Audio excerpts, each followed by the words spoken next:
আসসালামু আলাইকুম সবাইকে। তুমি যে কোনো বোর্ডে পরীক্ষা দিতে যাও না কেন, তোমার টোটাল 12টা সামারি যদি তুমি পড়ে ফেলো, তোমার একটা কমন চলে আসবে। এবং আজকের এই ক্লাসে আমরা টোটাল 12টা সামারিকে সুন্দর করে বুঝবো এবং কিভাবে এইগুলার বাংলা অর্থ করে ইংরেজিতে ট্রান্সফার করে লেখা যায়, প্রত্যেকটাই আমরা হাতে কলমে শেখার ট্রাই করব। এবং তুমি যদি জাস্ট এই ক্লাসটা করার পরে এই পিডিএফটাই বা এই যে আমরা যেগুলা পড়াচ্ছি এগুলাই রিভিশন করো, তোমার সামারিতে 10-এ 10 মার্ক চলে আসবে। তো দেখো এই সামারিগুলো আসলে কোথা থেকে নেওয়া হয়েছে বা কোথা থেকে তোমাদেরকে পড়ানো হচ্ছে। প্রথমত তোমাদের যে এইচএসসি এর টেক্সট বুক আছে ইংরেজি প্রথম পত্র, এই টেক্সট বুকের যতগুলা কবিতা আছে সেগুলা এবং পাশাপাশি আরো কয়েকটা কবিতা যেগুলা টেক্সট বুকের বাইরে, হ্যাঁ, সেইগুলা মিলায়া এখানে সুন্দর করে সামারি সাজানো হয়েছে। এবং প্রিভিয়াস ইয়ারের প্রশ্নগুলাও এইগুলার মধ্যে ইনক্লুড আছে। মোটামুটি সবকিছু বিবেচনায় তোমাদের যে প্রশ্নগুলা পরীক্ষাতে আসতে পারে বা যে সামারিটা পরীক্ষাতে আসতে পারে সেগুলা এটার মধ্যে কভার হয়ে যাবে ইনশাল্লাহ। তো চলো আমরা শুরু করে দিই। তো প্রথমে আমরা 1 নম্বর সামারি এইরকম করে আমরা টোটাল 12টা সামারি পড়বো এবং সেগুলাকে বুঝবো। তো দেখো প্রথমেই আমাদের সমস্যা হইলো, আমরা সামারি যখন পড়ি তখন আমরা এই যে লাইন বাই লাইন ইংরেজির অর্থ করি, হ্যাঁ। তো যার কারণে আমরা সামারি লিখতে পারি না এবং এইখানে যে শব্দগুলো আছে সেই শব্দগুলাই আমরা সামারি লেখার সময় ইউজ করে ফেলি, যেটার কারণে আমাদের সামারি ভালো হয় না বা আমরা সামারিতে কম মার্ক পেয়ে যাই। ওকে, তো আমাদের প্রথমে বুঝতে হবে কবিতাটা পড়ে যে এইটা আসলে কি বলছে, এটা বাংলাতে তোমাকে বুঝতে হবে। তারপরে এইটার একটা ইংরেজি ট্রান্সফরমেশন বা ইংরেজি একটা কনভার্সেশন বা কনভার্ট তুমি এটা থেকে বাংলা থেকে ইংরেজিতে করবা। তো দেখো প্রথমেই একটা কথা বলা আছে, আমরা প্রথম যে কবিতাটা পড়বো বা প্রথমেই যেটা আমরা দেখবো সেটার নাম হচ্ছে ড্রিমস লরেন্সের। ওকে, তো আমরা প্রথমে কবিতাটা দেখি, এইটা আমরা ইংরেজিতে একটু পড়ি, তারপরে এটা কি বলছে সেটা আমরা বুঝবো এবং তার প্রেক্ষিতে আমরা একটা সামারি লিখবো।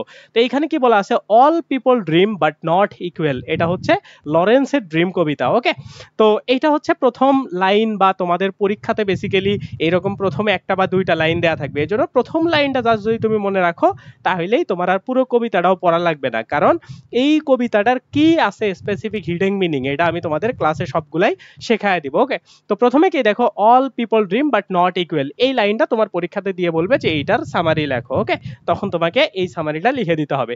তারপরের লাইনটা কি দেখো, those who dream by night in the dusty recesses of their mind, এটা হচ্ছে দ্বিতীয় লাইন। তারপরে কি দেখো, wake in the morning to find that it was vanity. Okay, তো আপাতত তোমরা জাস্ট লাইনগুলা দেখো, পরে আমি তোমাকে হিডেন মিনিংটা বলবো, তখন তোমরা বুঝতে পারবা। এরপরে কি দেখো, but the dreamers of the day are dangerous people and for the dream their dreams with open eyes. হ্যাঁ, তারপরে বলা হয়েছে and make dream come true, মানে এইখানে মূল কথাটা বলা হয়েছে।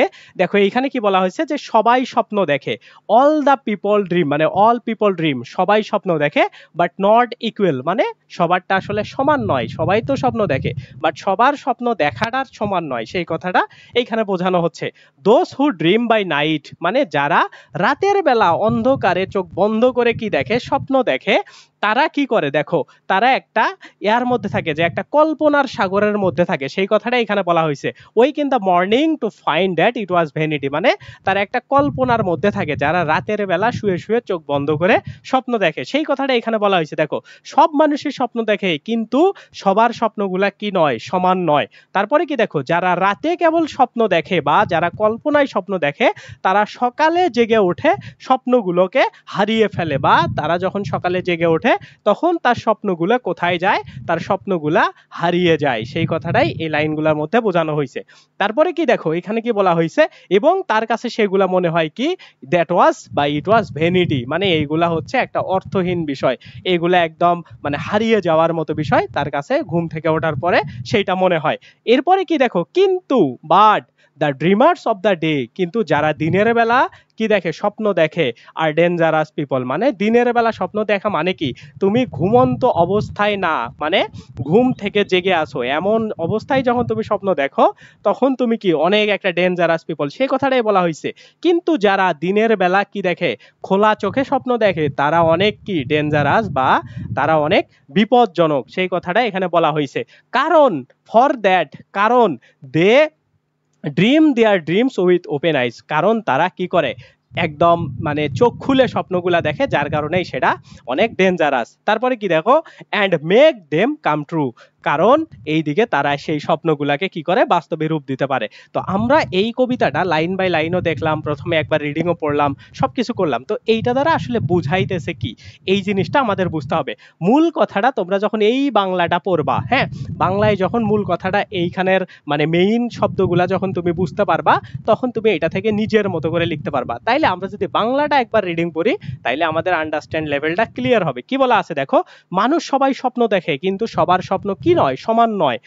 যারা রাতে কেবল স্বপ্ন দেখে, যারা রাতের বেলা চোখ বন্ধ করে কেবল স্বপ্ন দেখে, তারা ঘুম থেকে সকালে উঠে তাদের স্বপ্নগুলোকে কি মনে করে, তাদের স্বপ্নগুলোকে মনে করে যেগুলো অর্থহীন, এগুলো হারিয়ে যাবার মতো জিনিস। ওকে, তারপরে কি দেখো, কিন্তু যারা দিনের বেলা চোখ খোলা অবস্থায় স্বপ্ন দেখে তারা অনেক বিপজ্জনক, কারণ তারা দিনের বেলায় যে মানে চোখ খোলা অবস্থায় যে স্বপ্নগুলো দেখলো সেগুলা বাস্তবায়ন করার জন্য তারা কি থাকে, অনেক উদ্গ্রীব থাকে এবং তারা সেগুলা বাস্তবে রূপদান করতে পারে। তার মানে কবিতাটা কিন্তু মূল কথাটা কি বলতেছে, মূল কথাটা বলতেছে হচ্ছে যে দেখো, যে সত্যিকারের স্বপ্ন তারাই দেখে বা সত্যিকারের স্বপ্ন তাদেরই পূরণ হয় যারা কল্পনায় নয় বাস্তবে স্বপ্ন দেখতে পারে। এটা হচ্ছে মূল কথা।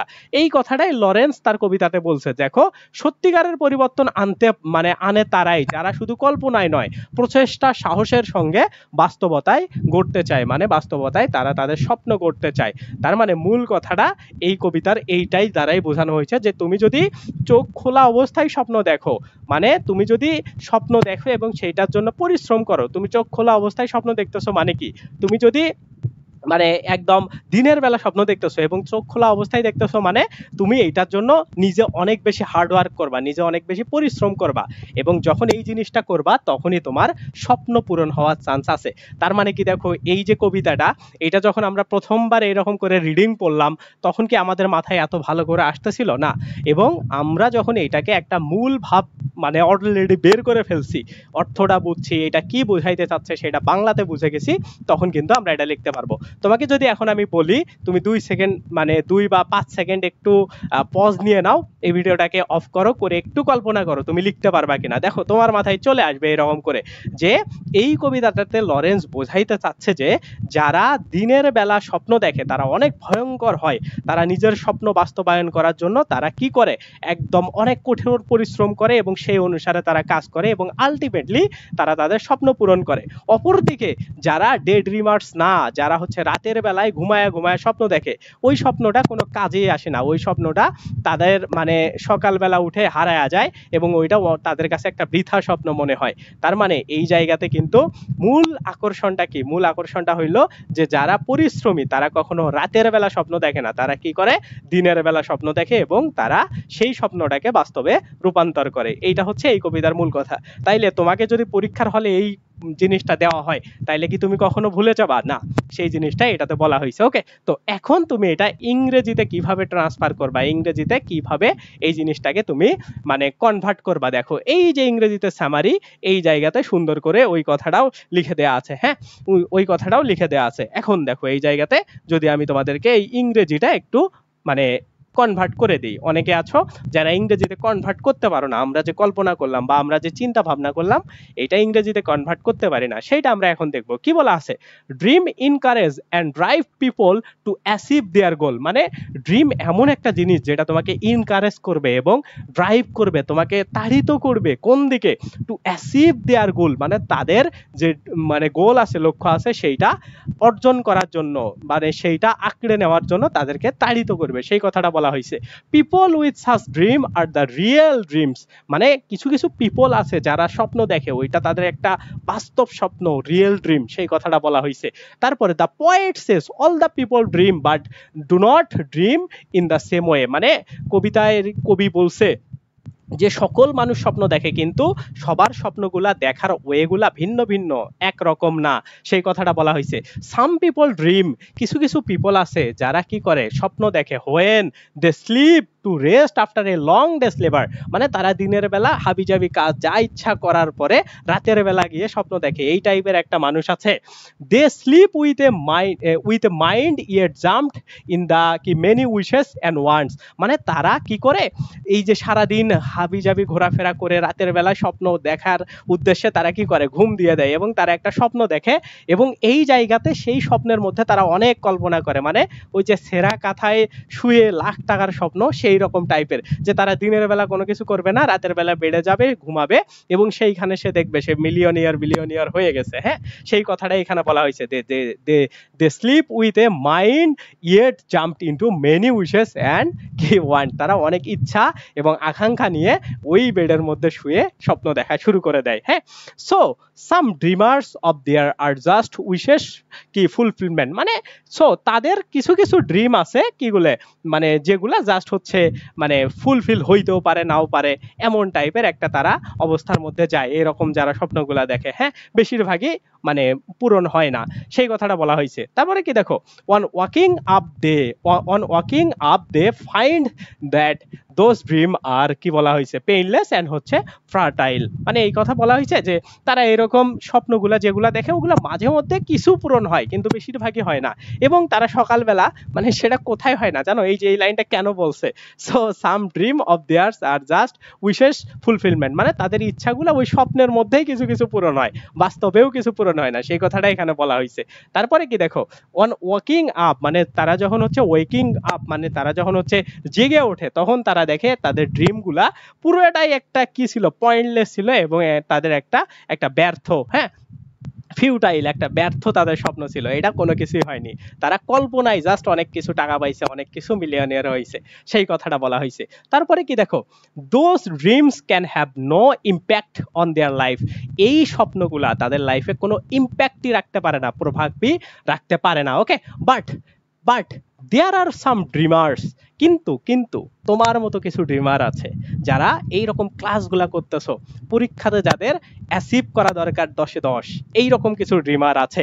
দেখো কি বলা আছে, but there are some dreamers who that poet call কি ডেঞ্জারাস পিপল, মানে পয়েট কিছু কিছু ড্রিমার আছে যাদেরকে বলছে এরা খুবই ডেঞ্জারাস, এরা খুবই মারাত্মক ভয়ানক লেভেলের স্টুডেন্ট। হ্যাঁ, এরা খুব মারাত্মক লেভেলের এ প্লাস পাওয়ার আশায় পড়াশোনা করে, এমন কিছু লোকজন আছে তাদের কথা বলা হয়েছে। হ্যাঁ, those people dream with their eyes open, মানে এই পিপল গুলা যেগুলো খুবই ডেঞ্জারাস, তোমার মতো লোক যারা ক্লাস দেখতেছে আর ভাবতেছে যে আমি 10 মার্ক উঠাবো, কেউ ওই রকম সাজেশন দেখতেছে আর ভাবতেছে যে আমি 10 মার্ক উঠাবো, ও পারবে না তুমি পারবে, বলো তুমি অবশ্যই পারবা। তো এইটা হচ্ছে বিষয়, সেই কথাটাই এখানে বলা হয়েছে, those people dream with their eyes, যে মানুষগুলা কি করে চোখ খোলা রেখে স্বপ্ন দেখে। হ্যাঁ, which means they make their dreams কি consciously and from then on they start working to make those dream come true, মানে তারা যখন চোখ খুলে স্বপ্ন দেখে তখন সেই স্বপ্নটা কি হয় সজাতক ভাবে, মানে তারা একদম সজাগ ভাবে এই জিনিসটা চিন্তা ভাবনা করেই দেখে এবং তার জন্য তারা কাজে লেগে পড়ে এবং সেই ড্রিমটা কি হয় কাম ট্রু হয় এবং সেটা বাস্তবে পরিপূর্ণতা লাভ করে বা পরিপূর্ণ হয়ে যায়, সেই কথাটাই এখানে বলা হয়েছে। তো সুন্দর করে এইখানে দেখো সাজানো আছে, তার মানে এখন থেকে যদি ড্রিম কবিতা তোমাদের পরীক্ষাতে আসে, সেই ড্রিম কবিতা নিয়ে আর কারো কি সমস্যা থাকবে? ইনশাল্লাহ তোমাদের আর সমস্যা থাকবে না, তুমি জাস্ট এইটা যদি লিখে দাও 10-এ 10 পেয়ে যাবা ইনশাল্লাহ। এবং তুমি যদি 10-এ 10 নাও পাও, যদি তোমার এটা মনেও না থাকে, আমি তোমাদের যে এতগুলা গল্প বললাম এখন কি তুমি লিখতে পারবা না বানায়া? অবশ্যই তুমি লিখতে পারবা, এবং তুমি যদি বানায়াও লেখো আমি যে কথাগুলা বললাম মূল ভাবটা ঠিক রেখে, তাইলে তুমি মার্ক ইনশাল্লাহ অনেক বেশি পাবা অন্যদের থেকে। হ্যাঁ, সো এইটা হচ্ছে বিষয়, কিন্তু এইখানে কিছু বিষয় মনে রাখতে হবে, কবিতার প্রথম লাইনটা তোমার মাথায় রাখতে হবে, উল্টা পাল্টা করা যাবে না। ওকে, দেখো কবিতার প্রথম লাইন কি, all people dream but not equal, এইটা খুবই ভালোভাবে মাথায় রাখতে হবে, এইটা কিন্তু আসবে। হ্যাঁ, এখন যদি তুমি লাইনটা না দেখে বুঝতে পারো, লাইনটা দেখে যদি বুঝতে না পারো যে এটা কোন কবিতা থেকে আসছে, তাইলে কিন্তু তোমার মনে রাখা টাফ হয়ে যাবে, মানে অ্যান্সার করা টাফ হয়ে যাবে। দেখো এখন কি তোমার এই পুরো কবিতাটা মুখস্থ থাকা লাগছে? না, আমরা কি করি, কবিতা মুখস্থ করে ফেলি, যার কারণে আমরা পয়েমে এই কবিতার শব্দগুলা ইউজ করি, কিন্তু এগুলা মানে খুব কম ইউজ করবা। মানে তুমি কি বুঝলা, তিনি কি বুঝাইতে চাইছেন এই কবিতাটাতে, তা তুমি লিখবা। এটাই হচ্ছে সামারি লেখা। ওকে, সো এটা গেল 1 নাম্বার, আমাদের 1 নাম্বার কবিতা। এখন আমরা আসবো ড্রিমস। ড্রিমসের এই যে ল্যাংস্টন হিউজের একটা ড্রিমস কবিতা আছে, দেখো একটার কি ড্রিম আর একটার নাম হচ্ছে কি ড্রিম। এটা শুধু দেখো, শুধু ড্রিম, হ্যাঁ ড্রিম, আর এটা হচ্ছে লরেন্সের। তো তোমরা যদি এত কিছু মনে রাখো, জাস্ট প্রথম লাইনটা মনে রাখবা, তাইলে হবে যে প্রথম লাইনটা দ্বারা এটা কি বুঝাইছে। ওকে, তারপরেরটা আমরা দেখবো, দেখো ড্রিমস, এটা হচ্ছে ল্যাংস্টন হিউজের। ওকে, ল্যাংস্টন হিউজের ড্রিমস কবিতা, এটা হইলে আমরা 2 নম্বরে পড়বো। এরকম টোটাল আমরা 12টা আজকের ক্লাসে শেষ করবো। ওকে, তো দেখো এখানে কি বলা আছে, hold fast to your dream, hold fast to dreams, for it dreams die life a broken wings bird. হ্যাঁ, তারপরে বলা হয়েছে that can fly, hold fast to your dream. হ্যাঁ, তো এটা কি বলছে আমরা একটু পরে দেখবো, জাস্ট আগে আমরা পড়ি। For when dreams go, life is A barren field frozen with snow. এইখানে কি বলা হয়েছে, দেখো এইখানে কি বলা হয়েছে, এই কবিতাটাই মেইনলি বলা হয়েছে স্বপ্নকে আঁকড়ে ধরো। মানে এইখানে বলা হয়েছে hold fast to your dream, মানে তুমি তোমার স্বপ্ন যেটা আছে ওইটাকে আঁকড়ে ধরো। ফর মানে ফর ইফ ড্রিম ডাই, যদি তোমার এই স্বপ্নটা কি হয়, মরে যায় বা ডাই হয়ে যায়। Life is A broken wings bird, মানে লাইফটা হবে একটা ভাঙা, মানে পাখির একটা ডানা ভাঙা পাখির মতো তোমার লাইফটা হয়ে যাবে, যদি তুমি তোমার স্বপ্নকে আঁকড়ে ধরতে না পারো, তুমি যদি স্বপ্নকে না নিজের মধ্যে ধারণ করতে পারো। সেই কথাটাই এখানে বলা হয়েছে। হ্যাঁ, সেই কথাটাই এখানে বলা হয়েছে। তারপরে কি দেখো, life is A broken wings bird, ওই যে একটা ব্রোকেন উইংস বার্ড, মানে ওই যে ভাঙা ডানা ভাঙা পাখির মতো তোমার লাইফটা হয়ে যাবে। দ্যাটস ক্যান নট ফ্লাই, যেটা কি করতে পারে না, ওই যে পাখি ডানা ভাঙা থাকলে যেমন উঠতে পারে না, তুমিও তেমনি আগাইতে পারবা না যদি তোমার স্বপ্ন না থাকে, যদি তোমার লক্ষ্য না থাকে। তারপরে কি দেখো, hold fast to your dream, ওই যে আবার বলতেছে তুমি ড্রিমকে কি করো, আঁকড়ে ধরো। ওকে, তারপরে কি দেখো, for when dreams go, life is A barren field frozen with snow, মানে যখন এই ড্রিমটা কি যায়, চলে যায়, যখন আমাদের স্বপ্ন থাকে না, তখন আসলে লাইফটা কি হয়, একটা ব্যারেন ফিল্ড, নিষ্ফলা একটা ফিল্ড, মানে একটা মানে কি, যে জমিতে দেখো মানে ফসল হয় না, এমন টাইপের আমাদের জীবন মিনিংলেস হয়ে যায় আর কি। এটা তারা বোঝাচ্ছে ফ্রোজেন উইথ স্নো, মানে একদম ইহার মতো, যেখানে মনে করো বন্ধা হয়ে থাকা জমির মতো আমাদের লাইফটা এইরকম বন্ধা হয়ে যায়। তো এইটা হচ্ছে বেসিক কথাবার্তা। ওকে, এখন আমরা এইটা আসলে অ্যাকচুয়ালি কি বলছে এই জিনিসটা একটু বাংলায় বুঝবো, তাইলে আমাদের মাথায় থাকবে। আমরা তো কবিতা পড়বো না, আমরা পড়বো বাংলা। হ্যাঁ, যাতে করে আমরা 1 তারিখে গিয়ে ডেলিভারি দিতে পারি, হ্যাঁ পরীক্ষায় গিয়ে ডেলিভারি দিতে পারি। কি বলা আছে দেখো, এই কবিতায় স্বপ্নকে আঁকড়ে ধরার তাগিদ দেওয়া হয়েছে এই যে হোল ফাস্ট টু ইয়ার ড্রিম এই কথাটা দ্বারা। কবি বলেন, কবি কি কি বলছেন দেখো, স্বপ্ন যদি মরে যায়, স্বপ্ন যদি তোমার মরে যায়, এই যে এইখানে বলা হয়েছে যে ফর ইফ ড্রিম ডাই, যদি তোমার স্বপ্ন মরে যায় তবে কি হবে, জীবন হয়ে পড়বে একটা ডানা ভাঙা পাখির মতো। জীবন কি হবে, একটা ডানা ভাঙা পাখির মতো। ওকে, যেটা কি করতে পারে না, যেটা কি করতে পারে না, দেখো একটা ডানা ভাঙা পাখি, সে কি করতে পারে না, সে উঠতে পারে না, যেটা উঠতে পারে না। আবার যদি স্বপ্ন না থাকে, এই যে যদি স্বপ্ন চলে যায়, তোমার ধরো যদি স্বপ্নই না থাকে, এমন যদি স্বপ্ন না থাকে, তাহলে জীবন একটা কি হয়ে যাবে দেখো, শুকনো বন্ধা জমির মতো, এই যে ব্যারেন ফিল্ডের মতো, যেখানে কোনো ফসল হয় না, মানে যেখানে এই যে ফ্রোজেন উইথ স্নো, মানে যেখানে কোনো ফসল হয় না, এমন একটা জমির মতো তোমার জীবনটা হয়ে যাবে। হ্যাঁ, সো তাইলে এই জায়গাতে 2টা জিনিস কিন্তু বলা হয়েছে, যদি তোমার মানে স্বপ্নটা মরে যায়, হ্যাঁ যদি তোমার স্বপ্ন মরে যায়, আর যদি তোমার স্বপ্নটা কি থাকে, না থাকে, বা তোমার যদি স্বপ্ন নাই ধরা হয়, এমন একটা টাইপের যদি তোমার স্বপ্নই না থাকে, তাইলে কি কি কারণ ঘটবে, সেই 2টা এই কবিতার মধ্যে ব্যাখ্যা করে দিছে কবি। হ্যাঁ, তাইলে এই 2টা অ্যাঙ্গেলে আমরা যদি ভালো করে মানে লিখতে চাই, তাইলে কেমন লেখাটা আসবে আমরা সেটা এখন দেখব। দেখো এই কবিতায় মূলত আসলে কি কবি মানে তোমাদেরকে তাগিদ করছে, বা মেইনলি কোন দিকটা সে ফোকাস করছে, কি বলছে দেখো, স্বপ্ন ছাড়া জীবন মানে অসাড়, মানে স্বপ্ন ছাড়া কারো জীবন চলতে পারে না। অসাড়, অসাড় মানে কি, সে এক জায়গায় স্তম্ভিত হয়ে আছে, চলতে পারে, হ্যাঁ অসাড় হয়ে থাকে, মানে রস কষ এরকম কোনো কিছুই থাকে না, চলতে পারে ঠিকই, কিন্তু সেটা লক্ষ্যহীন এবং প্রাণহীন, একদম বস্তুর মতো একটা এরকম হয়ে থাকে। হ্যাঁ, সে কথাটা বলা হয়েছে। কবি আমাদের উৎসাহ দেন স্বপ্নকে জীবনের চালিকা শক্তি হিসাবে কি ধরে রাখতে, কারণ কি জীবন চলার জন্য স্বপ্ন দরকার। তুমি স্বপ্ন দেখো বলেই আজকে পড়তেছো, হ্যাঁ, যে তোমার একটা ড্রিম আছে, you have to fill up your dream. কেন? যে তোমার একটা আগামীতে ভালো রেজাল্ট করতে হবে, এই রেজাল্টটা তোমার এই অ্যাডমিশন টেস্টে অনেক বেশি কাজে দিবে। সো এই জায়গা থেকে কিন্তু হচ্ছে মোটামুটি তোমাদেরকে কবি ওই কথাটাই বলছে যে তোমার লাইফে যদি ড্রিমই না থাকে, স্বপ্নই না থাকে, তাইলে তো তুমি পরিশ্রমই করবা না, তুমি ওইটা ফিল আপ করবা কেমনে, সেই কথাটা বলা হয়েছে। তাইলে দেখো আমরা একটা যদি ওভারভিউয়ে যাই, হ্যাঁ, যে পুরো কবিতাটাতে আসলে কোন দুইটা দিক দিয়ে আমাদের মানে আগাইতে বলছে। ওকে, প্রথম কথা বলা হয়েছে যদি আমাদের কি থাকে, স্বপ্ন মরে যায়, তাইলে আমাদের জীবনটা কি হবে, একটা ডানা ভাঙা পাখির মতো, যেটা উঠতে পারে না। তার মানে কি, ডানা ভাঙা পাখি মানে বলতে বোঝাচ্ছে কি, যে আমার জীবনে মানে এমন থাকবে যে আমার জীবন থেকেও যা না থেকেও তা, আমি জীবনে কখনো উন্নতি করতে পারবো না, আমার জীবনের স্বপ্নগুলো আমি কখনো পূরণ করতে পারবো না যদি স্বপ্ন আমার মরে যায়। তারপরে আর একটা দিক বলছে, যদি আমার স্বপ্নই না থাকে, মরা তো দূরের কথা, আমার কোনো স্বপ্নই নাই, আমি কোনো স্বপ্নই দেখতে জানি না, আমি যে বাংলা ফার্স্ট, ইংরেজি ফার্স্ট পারি এ প্লাস উঠাবো, এই স্বপ্নটাই আমার নাই। যদি আমার স্বপ্ন না থাকে, তাইলে আমার জীবন কি হবে, আমার জীবন হবে যে ঠিক আছে আমি ইংরেজিতে এ প্লাস পাবো না, তাইলে আমি পড়বোই না, পড়েও তো এ প্লাস পাবো না। সো এই ধরনের চিন্তা চলে আসবে, মানে তোমার জীবনটা একটা নিষ্ফলা জমির মতো, যেটাতে কোনো ফল হয় না, ফসল হয় না, এমন টাইপের একটা জমির মতো তোমার জীবনটা হয়ে যাবে। এই দুইটা কথা ল্যাংস্টন হিউজ তার ড্রিমস কবিতায় তোমাকে ফোকাস করতে বলছে। এখন এই কথাটাই আমরা সামারিতে এই জায়গাতে দেখার ট্রাই করব। কি বলা আছে দেখো, ড্রিমস আর দোজ, কি বলে, দোজ আইডিয়াস এন্ড হচ্ছে অ্যাসপিরেশন। এখানে লেখা আছে ড্রিমস আর মানে ড্রিমস সেগুলাই, কি বলা হয়েছে, আইডিয়াস এন্ড অ্যাসপিরেশন, সেই আইডিয়া বা হচ্ছে অ্যাসপিরেশন বা আকাঙ্ক্ষা যেগুলা that we set for our self to achieve in life.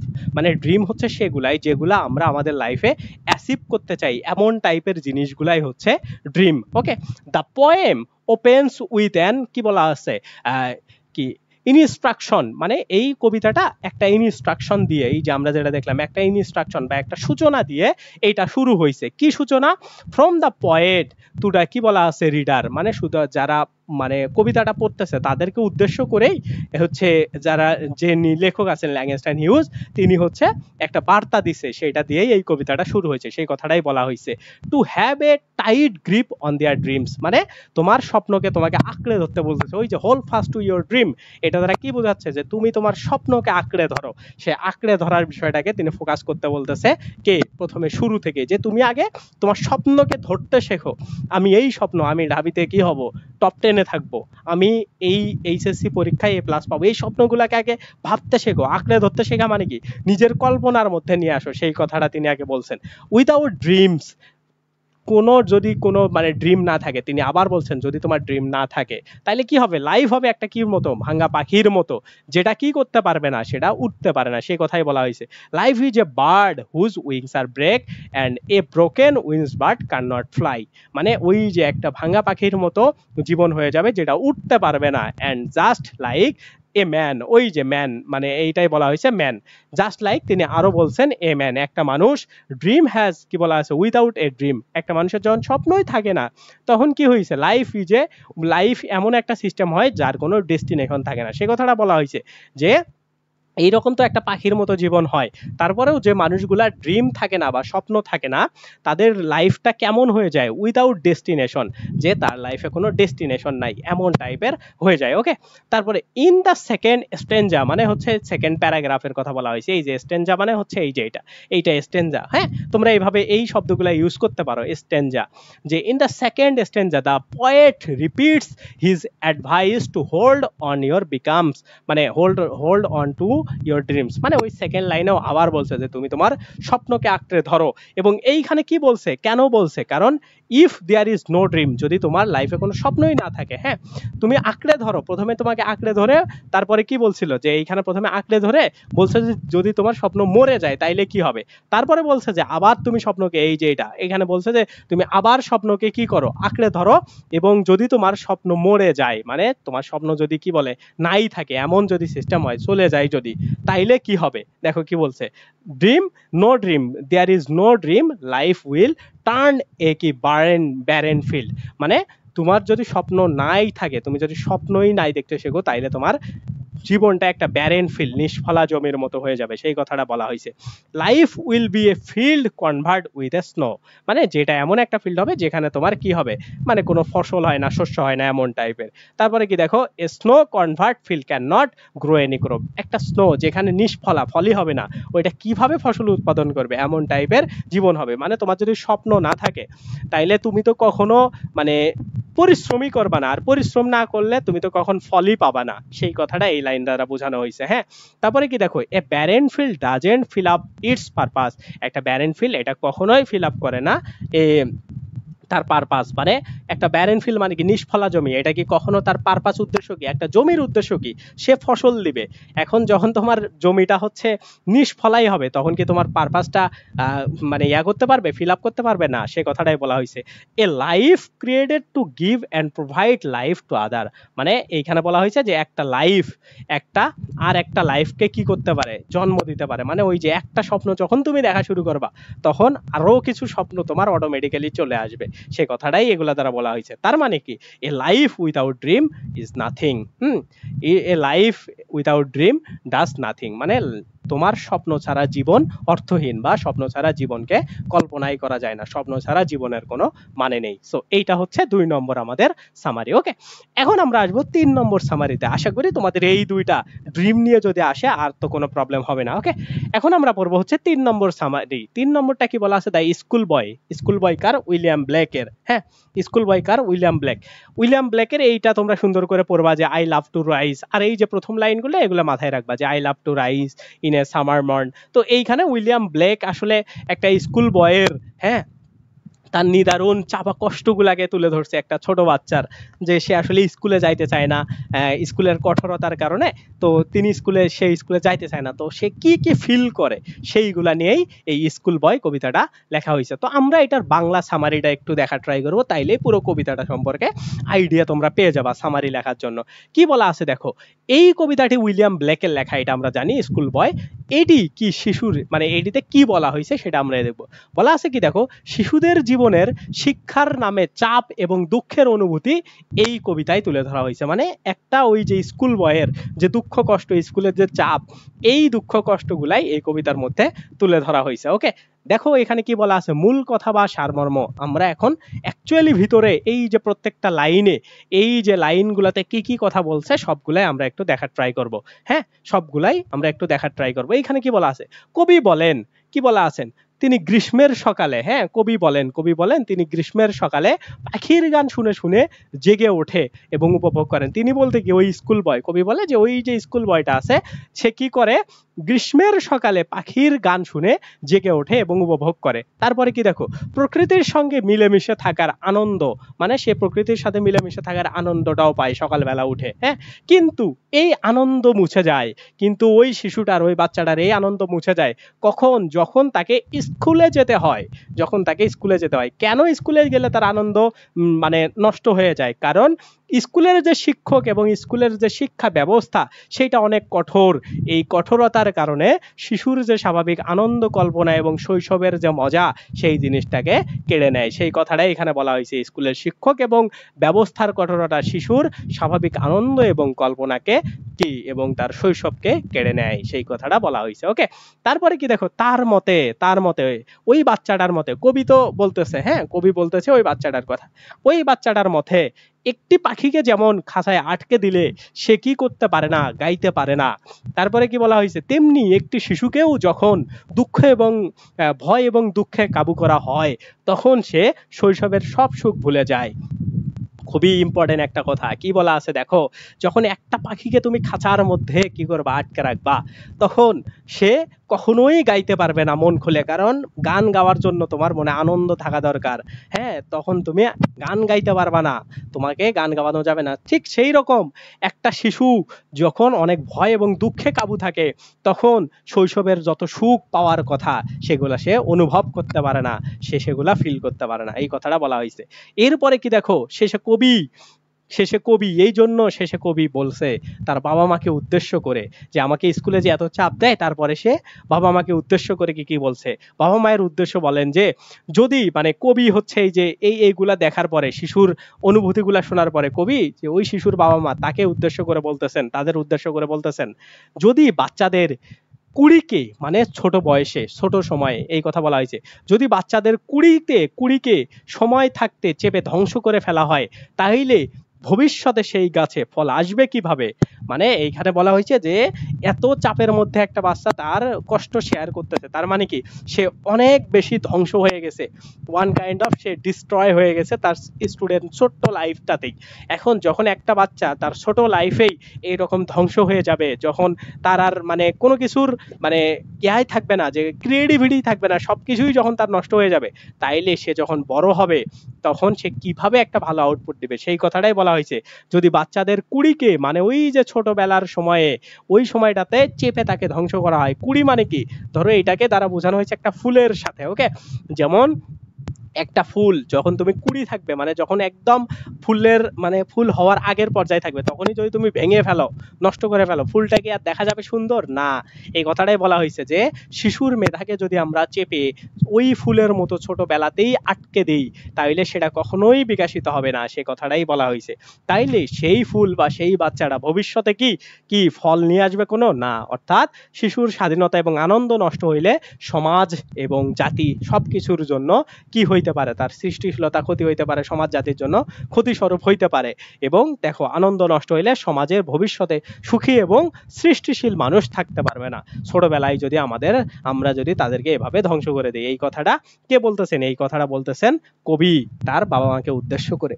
তাইলে কি তোমরা এই কবিতাটাতে কি বলছে এখন যদি তোমাকে বলা হয় তুমি 2 মিনিট ভাবো, তুমি কি লিখতে পারবা না? অবশ্যই পারবা, কারণ তুমি জানো এই স্কুল বয় কবিতাটার মেইন উদ্দেশ্য কি। ওকে, সো এইটার আর কিছু মূল বার্তা দিয়ে দিছে, এগুলা তোমরা অ্যাড করতে পারবা, যার কারণে আমি তোমাদেরকে বুঝে বুঝে পড়াচ্ছি। কি বলা আছে দেখো, শিশুদের স্বাভাবিক বৃদ্ধির জন্য তার কি আনন্দ, স্বাধীনতা এবং কল্পনা শক্তি এগুলা অপরিহার্য, এই জন্য তাকে ফ্রিডম দিতে হবে, তাকে চাপের মধ্যে বেশি বাচ্চা কাচ্চাদের রাখা যাবে না, সেই কথাটাই তিনি বলছে। শিক্ষা যেন আনন্দময় হয়, শুধু নিয়ম এবং শৃঙ্খলার বেড়াজালের মধ্যে না হয়, বা নিয়ম এবং শৃঙ্খলার মধ্যে যাতে না থাকে, এইটা এনশিওর করতে হবে আমাদের শিশুদেরকে ভবিষ্যতে ভালো আউটপুট বের করার জন্য শিশুদের কাছ থেকে, সে কথাটাই এখানে বলা হয়েছে। ওকে, সো এইটা হচ্ছে এখানকার মূল ভাব। এখন এই জিনিসটা তোমরা যদি এখন কল্পনা করো তাইলে কিন্তু বুঝতে পারবা যে একটা বাচ্চা, হ্যাঁ, সে সকালবেলা ঘুম থেকে ওঠে, ওঠার পরে সে কল্পনা করে এত সুন্দর প্রকৃতি, পাখি ডাকতেছে কিচমিচ করে, হ্যাঁ খুবই সুন্দর একটা জিনিস, সেই রকম করে ভাবতে ভাবতে তার মনে হয় আমাকে তো স্কুলে যেতে হবে। যখন সে স্কুলে যায় বা স্কুলের কথা যার মনে পড়ে, তখন তার সব দুঃখ শুরু হয়ে যায়, কারণ সব আনন্দ তার মানে মিশে গেছে মাটির সাথে। কেন? কারণ সে জানে স্কুলের মধ্যে একটা কঠোরতা আছে, স্কুলের যে নিয়ম কানুন আছে এগুলা তাকে আনন্দ দেয় না, তাকে বৃথা কষ্ট দেয়, তাকে বেদনা দেয়। এই জন্য সে কি করলো, এই জন্য সে অভিমান করে তার হচ্ছে একটা কিছু কথা বললো, যেটা পাখির সাথে সে তুলনা করলো, যে একটা পাখিকে যদি আমরা খাঁচার মধ্যে রেখে দিই তাহলে পাখি গান গাইতে পারবে না। পাখি যখন গান গাইতে পারবে না তখন আমরা কি করব, তখন মানে সেই রকম যখন একটা পাখি গান গাইতে পারে না খাঁচার মধ্যে, তো এইরকম একটা দুঃখ কষ্ট নিয়ে একটা শিশু কি বিকশিত কখনো হইতে পারে না। এই উদ্দেশ্যে কবি আবার আমাদের যারা প্যারেন্টস আছে, শিশুদের বাচ্চা কাচ্চা আছে, তাদেরকে উদ্দেশ্য করে এই কথাটাই বলছে যে শিশুদেরকে ফ্রিডম দিতে হবে, তাছাড়া তারা ভালোভাবে বিকশিত হইতে পারবে না, এবং বিকশিত না হইলে তারা ফিউচারে যে তাদের আউটপুট দেওয়ার কথা ওই লেভেলের আউটপুটটা তারা দিতে পারবে না। এটা হচ্ছে মূল কথা। এই কথাটা যদি তুমি মনে রাখো তাইলে তুমি এই জিনিসটা পুরোটা লিখতে পারবা। ওকে, সো এইখানে সেই জিনিসটাই লেখা আছে। ওকে, দেখো কি বলা আছে, the speaker is a school boy. Okay, the speaker যে কথা বলতেছে সেই school boy. The poem opens A fresh summer morning. একটা ফ্রেশ সামার মর্নিং এ এইটা কি হয়েছে, এই পোয়েমটা মানে এটা ওপেন হয়েছে ফ্রেশ সামার গল্প দিয়ে। তারপরে he loves to be out in summer, সে গ্রীষ্মের সকালে কি বাইরে যেতে ভালোবাসে। হ্যাঁ, তারপরে কি লিসেনিং টু, এই যে সে কি কি করতে ভালোবাসে দেখো, এইখানে এই যে এরকম হান্টসম্যান, সে হচ্ছে হান্টসম্যান এগুলা শুনতে, ডিস্টেন্স হান্টম্যান তাদের হচ্ছে ইয়া শুনতে ভালোবাসে। তারপরে পাখির কলরব শুনতে ভালোবাসে, হু সিংস উইথ হিম, যে তার সাথে গান গায় এমন। তো এই লাইনগুলা কোথায় আছে জানো, এই যে এইখানে দেখো, এই যে দেখো, এই যে ডিস্টেন্স হান্টম্যান, হ্যাঁ, তারপরে এই যে পাখি এগুলা গান গাচ্ছে, সুইট কোম্পানি দিচ্ছে সে, সেই কথাগুলো এখানে বলা আছে। হ্যাঁ, তো সেইগুলা ব্যাখ্যা দেওয়ার জন্য তারা একটু করে ডিটেলস করছে, যখন তুমি এরকম করে দিবা তখন এগুলো একটু করে ব্যাখ্যা দিতে পারবা, কিন্তু মেইন থিমটা কিন্তু তুমি জানো। ওকে, সে কথাটাই বলা হয়েছে। তারপরে কি দেখো, দেন হি কমপ্লেইন, তারপরে সে কমপ্লেইন করে, কি বলা আছে মানে এইখানে সে কমপ্লেইন করে কিসের এগেইনস্টে, দেখো দেয় এডুকেশন যে সিস্টেমটা আছে, তার ক্লাসরুম আছে, তার যে সাফারিং গুলো আছে ক্লাসরুমের মধ্যে, সেইগুলা নিয়ে সে কমপ্লেইন করে। তারপরে হি ক্যান নট লার্ন, সে আসলে এই যে স্কুলের যে কমপ্লেইন করলো যে এত প্রেসার দেয়, এই প্রেসারের কারণে সে মুক্ত মনে শিখতে পারে না, সেই কথাটাই সে বলছে। সে অনেক বেশি এই দেখো স্ট্রেস ফিল করে। হ্যাঁ, তারপরে কি দেখো, সে আক্স করে মানে রেথরিটিক্যালি, মানে সে হচ্ছে আধ্যাত্মিক ভাবে আক্স করে, জিজ্ঞেস করে যে একটা পাখি যদি এইরকম করে বন্দি অবস্থায় গান বলতে বলা যায়, সে কি মুক্তভাবে গান বলতে পারবে বা রিয়েল আউটপুটটা দিতে পারবে না? তাইলে একটা বাচ্চা কিভাবে তার এই এত চাপের মধ্যে কি করে, এত পেইনফুল নিয়ে সেই স্কুলে কিভাবে সে ভালো অ্যাক্টিভিটিস দেখাবে বা ভালো কাজ করবে, সেই কথাটাই বলা হয়েছে। তা school boy asks the same way, how can there be a, কি বলা আছে, ফ্রুটফুল ইন সামার, মানে সে এরকম করে জিজ্ঞেস করে যে একটা বাচ্চাকে যদি এত চাপ দেওয়া হয় তাহলে সে কিভাবে এত ভালো আউটপুট আনবে, সে কিভাবে ফ্রুটফুল হবে, উপকারী হবে সমাজের জন্য। হ্যাঁ, তো এই কথাগুলাই বলা হয়েছে এইখানে। তো আশা করি তোমরা এটা খুবই ভালোভাবে পড়বা, এবং আমি যে জিনিসগুলা দিছি এগুলা তোমাদের প্রত্যেক বিন্দু পরিমাণ আর প্রবলেম হবে না। ওকে, তো এটা গেল আমাদের 3 নম্বর। ওকে, এরপরে আমরা আসবো 4 নম্বরে। ওকে, 4 নম্বরে কি বলা আছে, দোস উইন্টার সানডে। তো এইখানে এই প্রথম লাইনটা তোমরা মনে রাখবা যে Sunday to my father get up early, মানে এইখানে এই কবিতাটা দ্বারা বোঝানো হয়েছে দোস উইন্টার সানডে, এটা রবার্ট হেডেনের এই কবিতাটা দ্বারা বোঝানো হয়েছে যে একটা ছেলে এবং তার বাবার যে নিঃস্বার্থ ভালোবাসা, মানে বাবার ছেলেদের প্রতি যে নিঃস্বার্থ ভালোবাসা থাকে, ছেলেরা এটা ঠিক সময়ে অনুধাবন করতে পারে না, কিন্তু কোনো না কোনো এক সময় গিয়ে তারা এই জিনিসটা অনুধাবন করতে পারে। তার মানে আত্মিক যে সম্পর্ক, সেই সম্পর্কের ভিত্তি করে এই দোস উইন্টার সানডে এই কবিতাটা লেখা হয়েছে। ওকে, সো তোমরা এইটা একবার রিডিং পড়বা জাস্ট, এবং মূল ভাবটা আমি তোমাদের বলে দিচ্ছি যেটা তোমাদের আর কি দরকার, সেইটা সুন্দর করে তোমরা মানে পড়বা। দেখো এই কবিতায় আসলে কি বলা হয়েছে আমরা একটু যদি দেখি, এখানে বলা হয়েছে, এইখানে কি বলা হয়েছে দেখো, যে একজন পিতা এবং পুত্রের কি নিঃস্বার্থ সম্পর্ক, মানে যেটাতে কোনো স্বার্থ নেই, এমন একটা সম্পর্কের কথা ব্যাখ্যা করা হয়েছে। সাথে ভালোবাসার কঠিন, তারপরে হচ্ছে নিঃস্বার্থ রূপ নিয়েও লেখা হয়েছে। কঠিন মানে এটা কিন্তু খারাপ না, মানে তীব্র ভালোবাসা, হ্যাঁ, সেটাকে বোঝানো হয়েছে। এবং নিঃস্বার্থ ভালোবাসা একটা বাবার একটা ছেলের প্রতি, সেইটা নিয়েই এই কবিতাটা লেখা হয়েছে। এখন আমরা দেখব এই কবিতার যে লাইনগুলো আছে, সেই লাইনগুলোর আসলে মিনিংটা আসলে কি, সেই মিনিংটা আসলে কি দেখা আছে। কি দেখো, কবি স্মৃতি রোমাঞ্চ করে বলেন রবিবার সহ, কবি বলতে ওই যে লেখক, হ্যাঁ, মানে লেখক ওইখানে যে মেইন ক্যারেক্টার, সে কি বলছে, রবিবার সহ প্রতিদিন ভোরবেলা তার বাবা ঠান্ডায় কাঁপতে কাঁপতে উঠে পড়তেন, মানে রবিবার ওই ঠান্ডার সময়, মানে এটা একটা শীতকালীন বর্ণনা দেওয়া হয়েছে, যেখানে রবিবার সকালে মানে কি একটা ছুটির দিন বলো, যে কোনো দিন, রবিবারকে কেন দেওয়া হয়েছে জানো, কারণ সানডে মানে এই রবিবারটাই হইলো ইউরোপিয়ান কান্ট্রি, এগুলো তো ইউরোপিয়ান কান্ট্রি থেকে লেখা, তাই না? রবিবারটা হইলো তাদেরকে ছুটির দিন, ছুটির দিনেও তার বাবা এই যে ওঠে খুবই ভোরবেলা কাঁপতে কাঁপতে, তার তো কোনো কাজ নেই, তা ওঠে কেন, এইটা তারা নিঃস্বার্থতা বোঝাইছে, যার কারণে কিন্তু এই রবিবারটা উল্লেখ করা হয়েছে। সে বলা হয়েছে রবিবার সহ প্রতিদিন, রবিবারকে স্পেসিফিক করছে যে ছুটির দিনেও আমার বাবা ওঠে ভোরবেলা ঠান্ডায় কাঁপতে কাঁপতে, ক্লান্ত হাতে আগুন জ্বালিয়ে ঘর গরম করতেন, মানে আমি যে ঘরে শুয়ে থাকি এখন তো ঠান্ডা, এখন আমার বাবা কি করতেন, আগুন জ্বালিয়ে এই জিনিসটাকে কি করতেন, মানে একদম ঠিকঠাক করে দিতেন, গরম করে দিতেন রুমটা, ঠান্ডা রুমটাকে।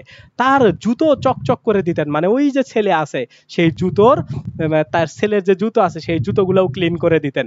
এসব করছিলেন নিঃশব্দে, মানে আমি যখন ভোরবেলা ঘুমাচ্ছিলাম আমার বাবা এসব করতেছিল নিঃশব্দে এসে, কোনো প্রতিদান বা কৃতজ্ঞতার আশায় না, মানে কোনো প্রতিদান কিংবা কৃতজ্ঞতা এগুলার আশায় না, সে কোনো আশা, মানে আমি যে ছেলের এইগুলা পরিষ্কার করে দিচ্ছি, আমার ছেলে বড় হয়ে আমাকে অনেক টাকা পয়সা দিবে, আমাকে ফ্ল্যাট বাসায় রাখবে, এগুলার আশায় না, এগুলা নিঃস্বার্থভাবে তিনি করতেছিলেন। ছেলেটি তখন বুঝতে পারেনি এই নিঃশব্দ, মানে এই যে ছেলেটি যখন এইসব করতেছিল তার বাবা, মানে ওইটা কিন্তু ওই টাইমের কথা বলতেছে না, বাবা যখন আর কি মোটামুটি তার সাথে এসব করতো, হ্যাঁ, ছোটবেলার কাহিনী, বা সে যখন এক্সিস্ট করতো ওই সময়, তখন ছেলে বুঝতে পারে নাই, সেই কথা বলা হয়েছে। ছেলেটি তখন বুঝতে পারেনি যে এই নিঃশব্দ কঠিন শ্রমেই ছিল ভালোবাসার এক কঠোর রূপ, হ্যাঁ, যা প্রকাশ হয়নি শব্দে আলিঙ্গনে, এবং বরং দায়িত্ব আর ত্যাগে। মানে এই কথাটা বলা হয়েছে যে এই যে মানে নিঃশব্দ ভালোবাসা, কঠিন শ্রম, মানে নিঃশব্দ, এই যে নিঃশব্দ কাজ করা, তারপরে এই যে কি বলে কঠিন শ্রম, মানে এই যে সকালবেলা উঠে শ্রমগুলা দিচ্ছে সেগুলা, এগুলা ছিল একটা ভালোবাসার রূপ, যেটা কখনো তার বাবা মুখ খুলে বলেনি বা মুখ থেকে বলেনি, এই যে বলেনি, প্রকাশ হয়নি কোনো শব্দে, মানে মুখ খুলে বলেনি, বলেনি কোনো আলিঙ্গনে, মানে কোনো আলিঙ্গনেও সে কখনো বলেনি। তারপরে কি বলছে, বরং বরং কি দায়িত্ব আর ত্যাগের মধ্যে, মানে এই যে দায়িত্ব আছে, এই যে ত্যাগ আছে বাবার, সেগুলা তারা কি করছে, এইগুলা তিনি সেগুলা দেখাইছে। হ্যাঁ, মানে এর মাধ্যমেই তিনি এই ভালোবাসাগুলা দেখাইছে, তিনি দায়িত্ব এবং ত্যাগের মাধ্যমে দেখাইছে। কথা বলে না যে এরকম করে বলেনি যে আমি তোর জুতাগুলা পরিষ্কার করে দিচ্ছি, হ্যাঁ, যে তোর জুতা পরিষ্কার করে দিচ্ছি প্রতিদিন সকালে উঠে, রুম গরম করে দিচ্ছি, এগুলো কিন্তু বলে নাই। নিঃশব্দে এই কাজগুলা করছে এবং কি করছে, তার দায়িত্বটা যা সে পালন করছে, এটা মানে একদম কোনো কিছু পাওয়ার আশা বাদ দিয়ে নিঃস্বার্থভাবে, সেই কথাটাই বলা হয়েছে। শেষে কবি প্রশ্ন তোলেন, আমি কি বা জানতাম সে সময় ভালোবাসার এই নিঃসঙ্গতা এবং কঠোর দায়িত্বটা সম্পর্কে। মানে ছেলেরা যখন বাবাকে অবহেলা করে তারপরেও বাবারা এই কাজগুলা করছে, হ্যাঁ, তখন এই জন্যই এই কবি ওই ওই জন্য বা লেখক এই জন্য ওই জায়গাতে যে ক্যারেক্টারটা আছে সে প্রশ্ন করছে, আমি কি জানতাম, আমি কি জানতাম যে সে সে সময় ভালোবাসার এই মানে নিঃসঙ্গ এবং কঠোর দায়িত্বতা সম্পর্কে, মানে ভালোবাসার যে এই নিঃস্বার্থ ব্যাপারটা আছে, এটা কি সম্পর্কে আমি আদৌ জানতাম, এটা কি আমি ফিল করতে পারছি, জানতাম মানে ফিল করতে পারছি, তখন ফিল করতে পারি নাই, সেই সেই আক্ষেপটাই তিনি এই লাইন দ্বারা মানে প্রকাশ করতেছে। হ্যাঁ, নিঃসঙ্গতা এবং কঠোর দায়িত্ব সম্পর্কে, কঠোর যে দায়িত্ব আছে সেইটা সম্পর্কে আমি কি জানতাম, সে নিজেকে প্রশ্ন করতেছে, সেই কথাটাই সে এই জায়গাতে বলে। তো এইটা হচ্ছে মূল কথা, মূল কথা এই জায়গার। দোস উইন্টার সানডে এই কবিতার হচ্ছে মূল কথা। ওকে, এইখানে মূল কথা।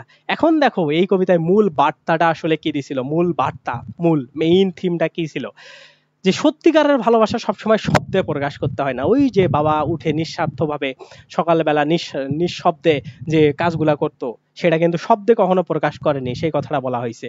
তা লুকিয়ে থাকতে পারে দৈনন্দিন ছোট ছোট দায়িত্বে। এই যে তোমাদের যে কেয়ার নিচ্ছে তোমাদের আব্বু আম্মুরা, হ্যাঁ, ছোট ছোট কাজে তোমরা রাগ হচ্ছ, মানে তোমরা তোমাদের রাগ বহিঃপ্রকাশ দেখাচ্ছ, তারা কিন্তু কোনো কিছু বলতেছে না, কারণ তারা তোমাকে ভালোবাসে, এটা নিঃশব্দে তারা করে যায় আজীবন। আমরা অনেক সময় দেখো, আমরা অনেক সময় কেবল বড় হয়ে বুঝি আমাদের কি জন্য নিঃস্বার্থভাবে কাজ করেছে, তাদের মূল্য কত। মানে আমরা ছোটবেলায় বুঝি না, আমরা এই টাইমে বুঝি না আমাদের বাবা মারা আমাদের জন্য কত পরিশ্রম করতেছে, আমরা সেটা বুঝি কখন, যখন আমরা নিজেরা বাবা মা হই ওই সময়। তো এইটা দেখো একটা গভীর ভালোবাসা, গভীর ইমোশনাল একটা কবিতা। হ্যাঁ, সো এইটাকে যখন তুমি ফিল করতে পারবা, কিসের তোমার সামারি লেখা, কিসের পরীক্ষা, হ্যাঁ, তো এই হচ্ছে মানে একটা গভীর ভালোবাসা, গভীর প্রেম, যেগুলা তুমি পরীক্ষার আগের রাতে শিখতেছো। ঠিক আছে, এটা হচ্ছে এখানকার বিষয়। ওকে, এখন আসো আমরা এই সামারিগুলাকে আমরা এখন দেখার ট্রাই করব, এটা কিভাবে আমরা ইংলিশে কনভার্ট করব। দেখো কি বলা আছে, the poem provide a brief window into a young man relationship with his father. মানে একটা ইয়াং ছেলের তার বাবার সাথে যে সম্পর্ক, মানে আমাদের আর কি, আমাদের বয়সের সাথে এগুলা যায়, তো তার বাবার সাথে যে সম্পর্ক সেইটা নিয়ে তিনি এখানে বলতেছেন। He reflects on how every Sunday, এই যে সে ওই জায়গাতে বলছে যে প্রতি শনিবার তার বাবা কি বলে, his father would work hard to keep the house warm, মানে তার ওই যে রুমটাকে গরম করার জন্য কাজ করে যায়, অ্যান্ড হিজ ফ্যামিলি কমফোর্টেবল, এবং তার ফ্যামিলিকে কমফোর্ট রাখার জন্য সে সর্বাত্মক চেষ্টা করে, ওই কাজটা দ্বারা এটা বোঝানো হয়েছে। তারপরে কি দেখো, the narrate come to realise, এই যে বর্ণনাগুলো এগুলা রিয়েলাইজ করা পারে, মানে রিয়েলাইজ আসে, দ্যাট হি হ্যাড নেভার শোন হিজ, মানে এই জিনিসগুলা দ্বারাই রিয়েলাইজ করা যায় যে সে কখনোই তার মানে কি বলে না, হি নেভার শোন হিজ ফাদার গ্র্যাটিটিউড, মানে এই যে ন্যারেশন যেগুলো আমরা দেখলাম বাবার, হ্যাঁ, এইটা দ্বারা বোঝানো হচ্ছে যে বর্ণনাগুলা দেওয়া হয়েছে, এই বর্ণনাগুলা যখন দেওয়া হয়েছে ওই টাইমে কৃতজ্ঞতা বোধ আমাদের আসে না, ওই কবির তখন আসে না। কখন আসে, যখন সে অনেক বড় হয়ে যায়, ওই টাইমটা যখন সে পার হয়ে যায়, তখন এই যে দেখো, হি হ্যাড নেভার শোন his father gratitude for everything he had done for him, মানে যেগুলো তার জন্য করছিল ওই সময়ে, ওই ইয়াং বয়সে, তখন সে আসলে এটার জন্য কোনো গ্র্যাটিটিউড, মানে কি গ্র্যাটিটিউড, মানে কোনো কৃতজ্ঞতা বোধ কোনো প্রকাশ্যে করতে পারে নাই বা করে নাই, সেই কথাটাই এখানে বলা হয়েছে। In the end he seems and realise, তারপরে সে রিয়েলাইজ করে বা সে বুঝতে পারে যে লাভস কি আছে কমপ্লিকেটেড নেচার, মানে ওই যে ভালোবাসার যে একটা মানে অবোধগম্য, মানে অবোধগম্য বা একটা কমপ্লিকেটেড যে একটা নেচার আছে, মানে লাভের, হ্যাঁ, নিঃস্বার্থ ভালোবাসার যে একটা স্টাইল আছে, সেটা সে পরবর্তীতে বুঝতে পারে। সামথিং হি ডিড নট কি grasp when he was younger, যখন সে হেরা ছোটবেলায় বুঝতে পারেনি, বড় হয়ে সে এই ভালোবাসার গভীরতাটা বা তাৎপর্যটা বুঝতে পারে। ঠিক আছে, তো এইটা গেল আমাদের সামারি। ওকে, এরপরে আমরা পড়বো হচ্ছে 5 নম্বরটা। দেখো এগুলো সহজ না, এইভাবে আমরা টোটাল 12টা পড়বো, এবং এই 12টা এই একটা ক্লাস, তুমি জাস্ট দেখো, তুমি আমার এই ক্লাসগুলো করবা আর জাস্ট মনে রাখবা। তুমি সারাদিন মুখস্থ করার থেকে তোমার এই ক্লাসে আমি যেভাবে পড়াচ্ছি এইটাই এনাফ, এর বাইরে তোমার আর কোনো কিছু লাগবে না। ওকে, তো এইটা আমরা দেখবো। তো এটার প্রথম লাইনটা তোমরা মনে রাখবা যে লাইং, তারপরে হচ্ছে thinking last night, how to find my soul a home. হ্যাঁ, এই কয়েকটা দুই একটা লাইন মনে রাখবা, এটা হচ্ছে অ্যালন। তো এই কবিতায় কি বলা হয়েছে, অ্যালন কবিতার সারমর্ম হইল, এই কবিতায় কবি আমাদের স্মরণ করিয়ে দেয় মানুষ কখনো একা জীবন কাটাতে পারে না। মানে এইখানে অ্যালন দ্বারা কি বোঝানো হচ্ছে যে আমাদের অনেক টাকা পয়সা আছে, অনেক খ্যাতি আছে, আমি অনেক ফেমাস মানুষ, কিন্তু আমি অ্যালন, তার মানে আমি সুখী মানুষ না। অ্যালন মানুষ কখনো সুখী হইতে পারে না, এটা হচ্ছে এই তাৎপর্য, এই কবিতার তাৎপর্য, সেটাই বলা হয়েছে। মানুষ কখনোই একা জীবন যাপন করতে পারে না, অর্থাৎ অর্থ, খ্যাতি, ক্ষমতা থাকলেও ভালোবাসার সম্পর্ক এবং সহানুভূতির অভাবে মানুষ এক সময় না এক সময় গিয়ে ভেঙে পড়ে, সে আর ঠিক থাকতে পারে না, সে আর হাসি খুশি থাকতে পারে না, শুধুমাত্র এই ভালোবাসা, সম্পর্ক এবং সহানুভূতির অভাবে, যদিও তার অনেক টাকা পয়সা, অনেক খ্যাতি, তারপরেও। ওকে, সেই কথাটাই বলা হয়েছে। মূল ভাবনা এখানে কি বলা হয়েছে দেখো, একাকিত্ব জীবনকে শূন্য করে তোলে। মানে এইখানে মূল কথাটা, যখন তুমি বেশি একাকিত্ব থাকবা তখন তোমার জীবনটা শূন্য হয়ে যাবে। তুমি মনে করো যে তোমার আশেপাশের মানুষজন না থাকলেই তোমাকে ডিস্টার্ব করে, না থাকলেই বোধ হয় তুমি ভালো থাকতা, না, এটা কিন্তু কখনো না। এই জিনিসগুলাকে তুমি মিস করবা, এই যে তোমাকে ডিস্টার্ব করতেছে, হ্যাঁ, এগুলা এগুলা হচ্ছে ভালোবাসার একটা বহিঃপ্রকাশ। ওকে, কেবল অর্থ, তারপরে হচ্ছে যে বস্তু, টাকা পয়সা, এগুলা দিয়েই তা পূরণ করা যাবে না। তুমি যদি মনে করো যে টাকাই সবকিছু, তাইলেই সবকিছু না, সে কথাটাই বলা হয়েছে। সমাজের ধনী দারিদ্র সব শ্রেণীর মানুষই একে অপরের উপর নির্ভরশীল, এই কথাটা বলা হয়েছে যে সমাজে যারা ধনী দারিদ্র মানুষ আছে তারা একে অপরের উপর নির্ভরশীল। হ্যাঁ, মানে তোমাকে সমাজ থেকে বিচ্ছিন্ন হওয়া যাবে না, অ্যালোন থাকা যাবে না, সবাই সবার উপর নির্ভরশীল। মানব জাতির দুর্দিনের মুখে এসে পড়েছে, আর সেই কষ্ট শব্দ মানে কবি শুনতে পায়। মানে মানুষ এখন কি হয়েছে দেখো, এখন মানুষ কিন্তু একজন আর একজনকে ওইভাবে কোঅপারেটিভ না। হ্যাঁ, আমরা এখন সোশ্যাল মিডিয়া কেন্দ্রিক হয়েছে, আমরা একা থাকতে ভালোবাসি এখন। সেই কথাটা নিয়েই কবি কি খুবই কষ্ট পেয়েছে, সেই কথাগুলা নিয়েই তিনি আসলে এই অ্যালন কবিতাটা লিখছে। ওকে, তিনি দৃঢ়ভাবে বলেন, এই দেখো, nobody but nobody can make it out here alone. মানে এই কবিতাটি দিয়ে, এই লাইনটা দিয়ে তিনি বুঝাচ্ছেন যে বারবার ফিরে আসে যেন আমাদের মাঝে গেঁথে যায়, সহযোগিতা এবং সম্পর্ক ছাড়া কোনো কিছু টিকতে পারে না। মানে nobody but nobody can make it out of here alone, মানে ওইটাই বলছে যে একা আসলে কেউ কখনো ঠিকভাবে টিকতে পারবে না, এই কথাটা দ্বারা তিনি এগুলো বুঝাইছে। তার মানে আমাদের এই অ্যালন কবিতার মূল অর্থ হইল, আমরা যদি একা বসবাস করতে চাই তাইলে আমাদের কখনোই, আমাদের যতই টাকা পয়সা, যতই অর্থতত্ত্ব থাক, আমরা কোনো কিছুই করতে পারবো না। তোমাদের আরো ভালো মার্ক পাবা কেমনে জানো, আমি যে লিখে দিচ্ছি এই লেখাটা যদি তুমি না লেখো, আমি যেগুলা বাংলায় বলতেছি এর উপর ভিত্তি করে যদি তুমি ওই জায়গায় ইনস্ট্যান্ট লিখে দাও, বা তোমার যদি আমার বাংলা কথাগুলা, অর্থগুলা মনে থাকে, এগুলার উপর ডিপেন্ড করে লেখো, তাইলে কি হবে, তোমার কোনো শব্দ এই কবিতার লাইন থেকে আসবে না। তোমার যদি 100% শব্দ কবিতার লাইনের বাইরে আসে এবং তুমি যদি আসল কথাটা বের করতে পারো, তোমাকে টিচার 10-এ 10ই দিবে। হ্যাঁ, মানে 1 মার্কও তোমার কাটবে না, কারণ তখন বুঝবে যে তুমি আসলে রিয়েল জিনিসটা, মানে সামারি লেখার নিয়মই এটা। বাট আমরা যখন লিখতে যাই তোমাদের খেয়াল থাকে না, যার কারণে কিছু কিছু শব্দ আমরা কি করি, এইখান থেকে নিয়ে নিই। কিন্তু যদি তুমি 100% শব্দ নিজের মতো করে লেখো, জাস্ট মূল কথাটা বলে দাও, দেখবা তোমার অনেক মার্ক চলে আসবে। হ্যাঁ, এইখান থেকে এটা হইলো বিষয়। তো এইখানে সামারিটা আছে, দেখো কি বলা আছে, the poem about human bonding without which we are simply meaningless. হ্যাঁ, এখানে বলা হয়েছে যে আমরা হচ্ছে মানে হিউম্যান বিং এর যে বন্ডিংটার কথা বলা হয়েছে, যে যদি মানুষের মধ্যে বন্ডিং না থাকে তাহলে লাইফ কি হয়, মিনিংলেস হয়ে যায়। তারপরে কি দ্য স্পিকার ফিলস কি বলা আছে, প্রিটি আইসোলেটেড, যে হচ্ছে স্পিকার সে হচ্ছে নিজেকে অনেক আইসোলেটেড বা বিচ্ছিন্ন মনে করে, একটু বিচ্ছিন্ন মনে করে, এবং but she things she might এখানে হচ্ছে she thinks she might have come up with an answer to her problems, মানে সে আসলে মনে করে যে সে আসলে এইটার কিছু অ্যান্সার পাবে, হ্যাঁ অ্যান্সার পাবে, সে কথাটা বলা হয়েছে। One can not survive with the cruel, তারপরে এভিল রাফ ওয়ার্ড, মানে একজন এই কঠিন জিনিসগুলো দিয়ে বাঁচতে পারে না, সে কথাটা বলা হয়েছে।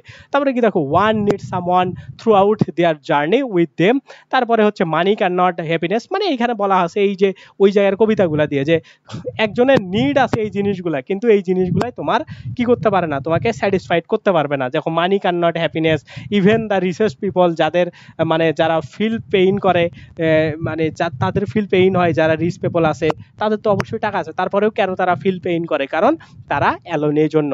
তারপরে কি বলা আছে, দ্য স্পিকার স্পিক্স অফ হচ্ছে travel things that are happening at present and will continue to happen if people keep saying কি লাভ ফ্রম ইচ আদার, মানে এই কথাটাই বলা হয়েছে যে স্পিকার বলছে যে আমরা যদি হ্যাপি থাকতে চাই তাইলে আমাদেরকে আইসোলেটেড হওয়া যাবে না, আমাদের একসাথে থাকতে হবে এবং তাইলেই আমাদের মধ্যে হ্যাপিনেসটা আসবে। তার মানে কি দেখো, ওই যে মূল কথা এইটাই, মূল কথা হইলে এই যে এটাই, একাকিত্ব কখনো থাকা যাবে না, একা থাকা যাবে না, যতই আমার খেতে থাক যাই থাক না কেন, আমরা একে অন্যের সাহায্য করে একে অন্যের সাথে কানেক্ট থেকে বাঁচার ট্রাই করব, তাইলেই আমরা হ্যাপি থাকতে পারবো। এটাই হচ্ছে অ্যালন কবিতার মূল কথা। ওকে, এরপরে আসো সেপ্টেম্বর 1, কি বলে 1 সেপ্টেম্বর, মানে এইটা আর কি ফ্রম সেপ্টেম্বর 1 1993, মানে এইটা বলা হয়েছে এই যে অ্যাডেনের WH অ্যাডেনের যে কবিতা, এটাতে বলা হয়েছে যে এই যে 1939 সালের 1 সেপ্টেম্বরে যখন 1 সেপ্টেম্বরে যখন দ্বিতীয় বিশ্বযুদ্ধ শুরু হইল, সেই দ্বিতীয় বিশ্বযুদ্ধের করুণ একটা অধ্যায় অপেক্ষা করতেছে, এবং এই যে হুট করে দ্বিতীয় বিশ্বযুদ্ধটা যে শুরু হয় নাই, এর পিছনে যে আমাদের একটা হিংসা বিদ্বেষ দশকের পর দশক ধরে চলছে, সেই গভীর চিন্তাটা যে মানুষ এত খারাপ চিন্তা কিভাবে করতে পারে, মানুষ এত ক্রুয়েল নিষ্ঠুর হইতে পারে কিভাবে, সেইটা নিয়েই এই জায়গাতে অ্যাডেন বসে বসে ভাবতেছিল যখন প্রথম দ্বিতীয় বিশ্বযুদ্ধের অ্যাটাকটা শুরু হয়, সেই কথাটাই এখানে বলা হয়েছে। দেখো এইখানে বলা হয়েছে, এই কবিতায় বলা হয়েছিল দ্বিতীয় বিশ্বযুদ্ধে, এই কবিতাটা লেখা হয়েছিল দ্বিতীয় বিশ্বযুদ্ধের শুরুর ঠিক সেই দিনে, মানে যেদিন ঠিক প্রথম দিন যেদিন হচ্ছে জার্মানি পোল্যান্ড আক্রমণ করে, জার্মানি যখন পোল্যান্ড আক্রমণ করে, দেখো দ্বিতীয় বিশ্বযুদ্ধটা শুরুই হয়েছিল কি প্রথম বিশ্বযুদ্ধের কি নেওয়ার জন্য, প্রতিশোধ নেওয়ার জন্য। যেমন হচ্ছে যখন, এটা তোমাদের একটু ইতিহাসটা বলি, দেখো প্রথম বিশ্বযুদ্ধ কিন্তু 1918 সালে, এই যে 18 থেকে 1914 থেকে, হ্যাঁ 1914 থেকে 1918 সাল পর্যন্ত, 1918 সাল পর্যন্ত এই টাইমটার মধ্যে প্রথম বিশ্বযুদ্ধ হয়, এবং উনরো উইলসন তার 14 দফার মাধ্যমে, উনরো উইলসন তারপরে আরো যারা যারা শক্তিধর ওই সময়ের মানুষ ছিল, তারা কি করে একটা ভার্সাই চুক্তি করে, হ্যাঁ সেই ভার্সাই চুক্তির মাধ্যমে 1919 সালে যদিও এই ভার্সাই চুক্তিটা হয়, এই 1919 সালে ভার্সাই চুক্তিটা করার মাধ্যমে কি করা হয়, জার্মানিকে অনেক হিউমিলিয়েটেড করা হয়, তাদেরকে মানে তারা যতটুক অপরাধ করছে তার থেকে তাদের বেশি শাস্তি দেওয়া হয়, এবং এই জার্মানি তাদের এই যে ক্ষোভ, এই যে তাদের সাথে যে অবিচার করা হইলো, এই ক্ষোভ থেকেই তারা দ্বিতীয় বিশ্বযুদ্ধ শুরুর জন্য ওই প্রথম বিশ্বযুদ্ধে হারার পর থেকে তারা প্রতিশোধ নেওয়ার জন্য তারা দ্বিতীয় বিশ্বযুদ্ধের প্রস্তুতি শুরু করে, এবং এই 1918-19 সালের পর থেকে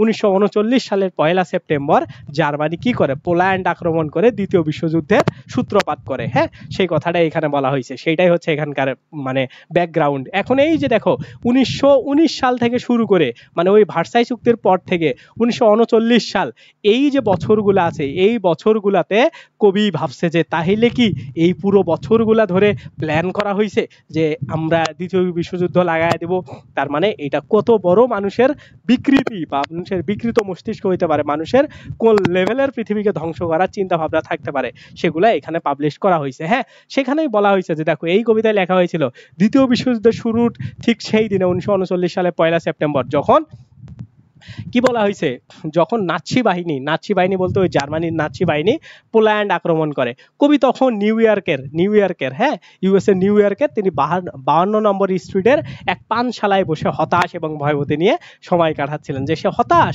এই 20 বছর ধরে এই প্ল্যান করা হয়েছে, এটা নিয়ে সে হতাশ এবং সে ভয় করতেছে। কেন? কারণ আগামীতে এই 1939-এর 1 সেপ্টেম্বরের পর থেকে আগামী যে আপকামিং ডে গুলো আসবে সেগুলা নিয়ে সে উদ্বিগ্ন, সেগুলাতে কি হবে, এত ক্ষতি হবে, এই নিয়ে সে ভয়ে আছে, সেটাই হচ্ছে এখানকার মূল কথা। এখন দেখো মূল বার্তা কি আছে, কবি বুঝতে পেরেছিলেন গত দশকটি মানে এই যে 19 থেকে 39 সাল, এই দশকটি ছিল বেইমানির তারপরে অবিশ্বাসে পরিপূর্ণ একটা টাইম। এ লং ডিজনার ডিকেটস, এই যে এইখানে দেখো এখানে একটা লেখা আছে এ লং ডিজনার ডিকেটস, কোথায় আছে city on the bench, long dishonour, এই যে দেখো অফ এ লো কি বলে লো ডিজনার ডিকেটস, মানে এই যে একটা কি বলা আছে একটা অবিশ্বাসের একটা দশক। হ্যাঁ, এত বছর ধরে একটা অবিশ্বাস, এত একটা মেকি একটা ভণ্ডামির একটা দশক চলে গেছে, সেইটা নিয়ে এখানে বলা হয়েছে লো ডিজনার ডিকেস্ট। হ্যাঁ, অবিশ্বাস এবং বেইমানির একটা দশক ছিল, তিনি বুঝতে পেরেছেন। এই সময়ে দেখো রাজনৈতিক সামাজিক কি চলছে, রাজনৈতিক এবং সামাজিক ভাবে মিথ্যাচার চলছে। এই যে জার্মানি যে দ্বিতীয় বিশ্বযুদ্ধ শুরু করবে, তারা কি বলছে যে বিশ্বকে আমরা দ্বিতীয় বিশ্বযুদ্ধ শুরু করবো এই টাইমে? না, তারা কিন্তু বলে নাই, চুপি চুপি তারা রেডি হয়েছে। তো সেইটাই বলা হয়েছে যে একটা রাজনৈতিক এবং সামাজিক মিথ্যাচার চলছে। এখন পুরো পৃথিবীতে রাগ ভয় ছড়িয়ে দিছে, মানে তাদের যে রাগ ছিল সেটা ছড়িয়ে দিছে এবং পুরো পৃথিবীর উপরে একটা ফেয়ারনেস তারা কায়েম করছে, এটা হচ্ছে জার্মানরা করছে। সেইটাই তিনি এই সময় বলছিলেন। এই উত্তাপ শুধু বৈশ্বিক নয়, মানুষের ব্যক্তিগত জীবনেও এর ছায়া পড়েছে। মানে এই কথাটা বলা হয়েছে যে এই যে এইখানে যে উত্তাপটা আছে এটা বৈশ্বিক না, এটা ইন্টারন্যাশনাল, শুধু এক দেশ আরেক দেশের না, এটা ব্যক্তিগত লাইফের মানুষের একটা ক্রোধ, মানুষের একটা ব্যক্তিগত আক্ষেপের জায়গা, ব্যক্তিগত একটা রাগের হিংসার জায়গা, যেটা এখন এসে পাবলিশড হয়েছে। এই কথাটা এখানে বলা হয়েছে।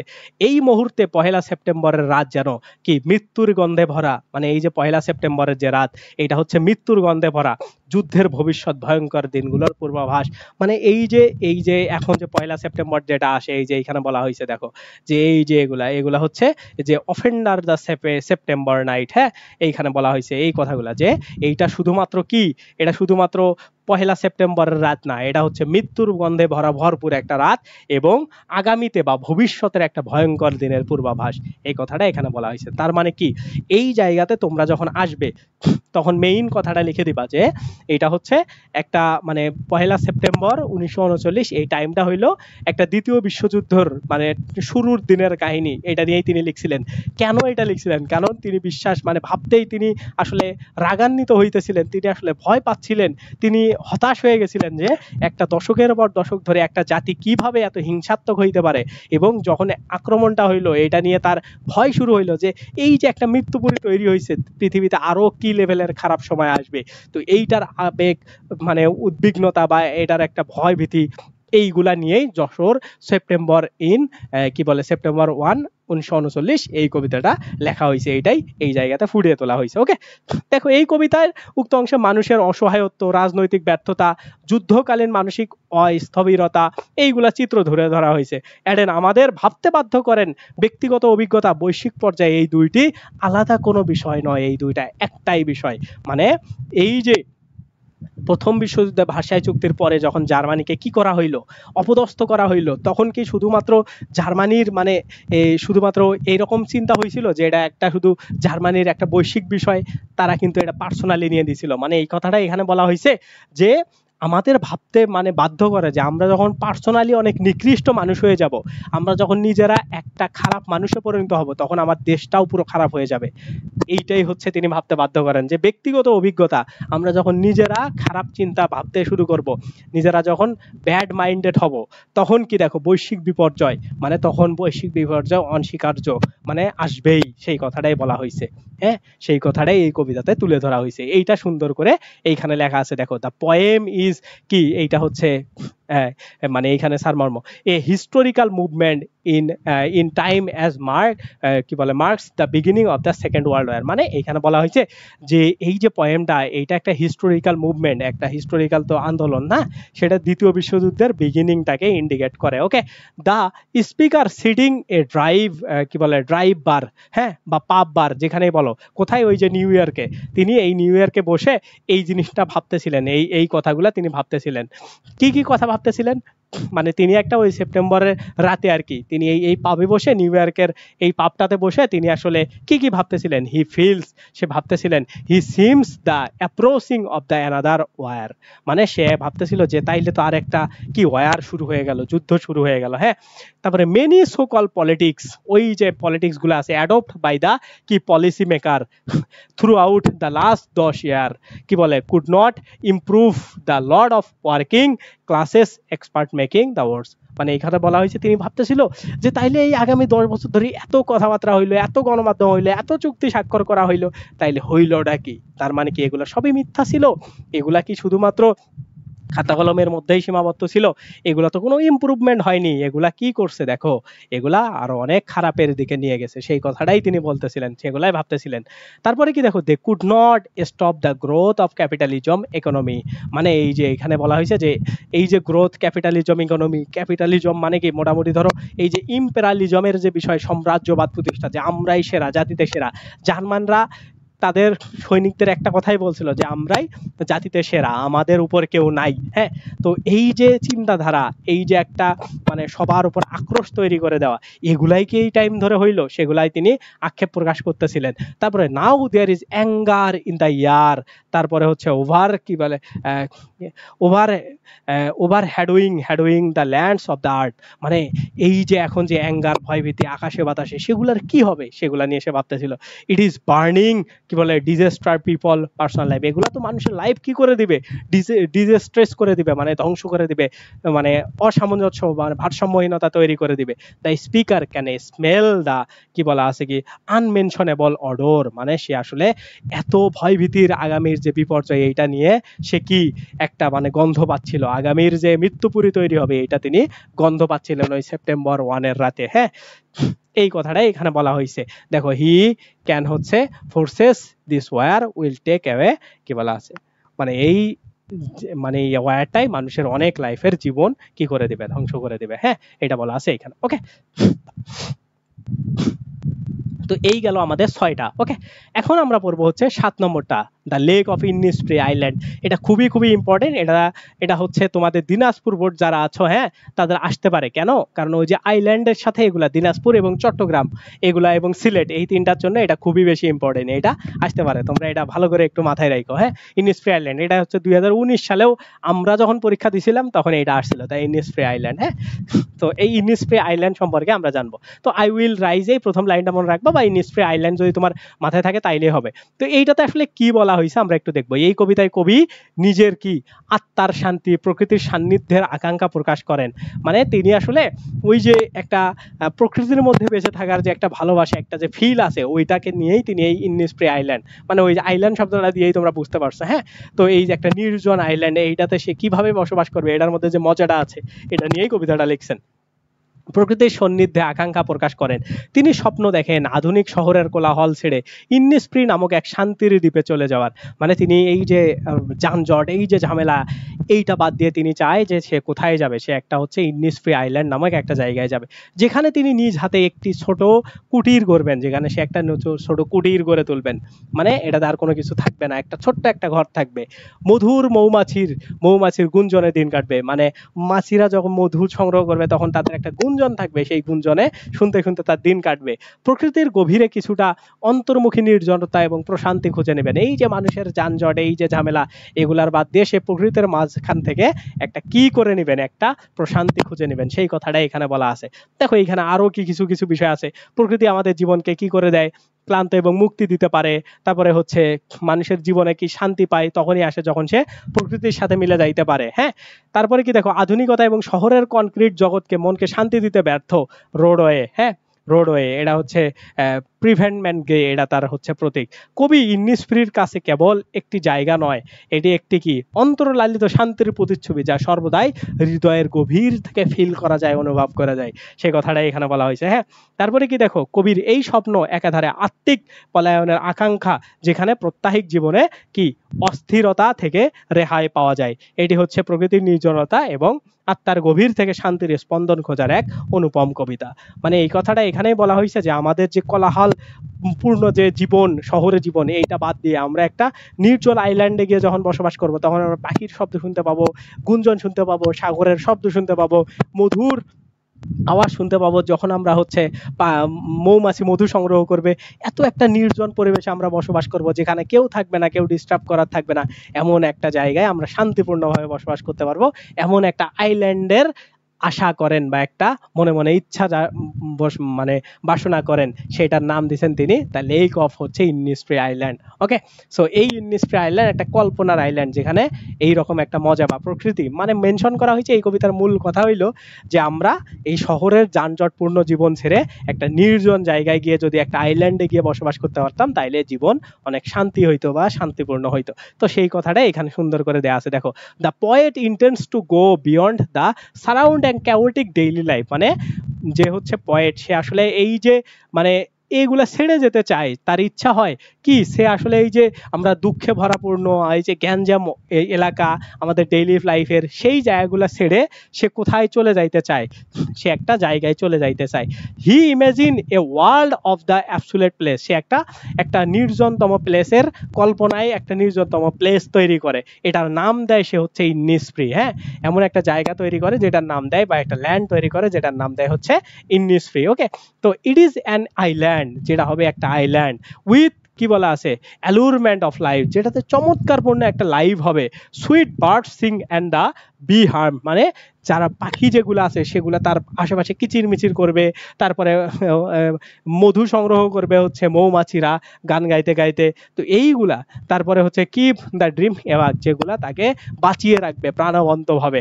On the other hand the city is a full of grey troubles, মানে এইটাতে ফুল অফ ঝামেলার, এই যে আমাদের সিটি লাইফ আছে সেইটার। হ্যাঁ, hence he intend to make a fight to lake of Innisfree Island। হ্যাঁ, টু হচ্ছে ফ্লাইট, মানে সে হচ্ছে এই জন্য সে চায় এই যে কোলাহলপূর্ণ যে আমাদের শহরের লাইফ আছে এইটা থেকে চলে যাইতে, ফ্লাইট করতে, অন্য জায়গায় চলে যাইতে। সেটা হবে একটা ইনিসফ্রি আইল্যান্ড নামে একটা জায়গা। It's provide him to absolute happiness, যেটা তাকে খুব ভালো একটা হ্যাপিনেস দেয় বা একটা মধুর সুখ দান করে, সেই কথাটা এখানে বলা হয়েছে। তারপরে কি দেখো, এটা গেল ইনিসফ্রি আইল্যান্ড, খুবই খুবই গুরুত্বপূর্ণ। এতটুকুই লিখে দিলে তুমি 10-এ 10 ইনশাল্লাহ পেয়ে যাবা। ওকে, এখন আমরা পড়বো 8 নম্বরটা। আমাদের টোটাল 12টা পড়তে হবে, আমাদের আর আধা ঘন্টার মতো টাইম লাগবে ইনশাল্লাহ, এবং আমরা সুন্দর করে সবগুলা শেষ করতে পারবো। ওকে, এইখানে কি দেখো, রবার্ট ফ্রস্টের কি দা কি বলে মাইনর বার্ড। হ্যাঁ, I have wished a bird would fly away and not sing by my house all day. তো এইটা হচ্ছে রবার্ট ফ্রস্টের একটা কবিতা, মাইনর বার্ড। এইটা আমরা সম্পর্কে একটু পড়বো। তো এই কবিতায় আসলে কবি কি বলেছেন, কবি হচ্ছে নিজের স্বীকারোক্তি দিয়েছেন। কি স্বীকারোক্তি? স্বীকার করেন, সেই স্বীকার করেন কি তিনি একবার একটি পাখির গানে বিরক্ত হয়ে চেয়েছিলেন যে সেটি যেন সরে যায়। মানে সে হচ্ছে কবি এটা কবিতার মাধ্যমে সে আসলে প্রকাশ করে যে সে আসলে একটা পাখির গান শুনে বিরক্ত হয়ে গেছিল, এবং সে চাচ্ছিল সেটি যেন চলে যায়, মানে পাখিটা তাতে চলে যায়। এমনকি তিনি হাততালি দিয়েছিলেন তাকে তাড়ানোর চেষ্টা করে, মানে তিনি এরকম তালি দিয়েছিলেন যে এই পাখি তুই চলে যা, হ্যাঁ তোর গান আমার ভালো লাগতেছে না। কিন্তু পরে তিনি বুঝতে পারেন ভুলটা আসলে তার নিজের মধ্যেই। পাখি তো কেবল তার স্বাভাবিক কাজ করতেছিল, গান গাইতেছিল। তার মানে কি দেখো, এইখান থেকে কি বোঝাচ্ছে যে মানুষের কোনো কিছু তোমার ভালো নাই লাগতে পারে, হ্যাঁ, কিন্তু সে যদি সেটা করে মজা পায়, তার যদি এটা সহজ স্বাভাবিক কাজ হয়, তাইলে তোমার ওই জায়গাতে ইন্টারফেয়ার করা উচিত না। হ্যাঁ, তো এইটা হচ্ছে এখানকার বিষয়। দেখো এইখানে মূল বার্তা কি দিছিলেন, যে প্রকৃতির কণ্ঠ বা শিল্পীকে থামিয়ে দিতে চাওয়া আসলে আমাদের অস্থিরতা বা হচ্ছে অসহিষ্ণুতার প্রকাশ।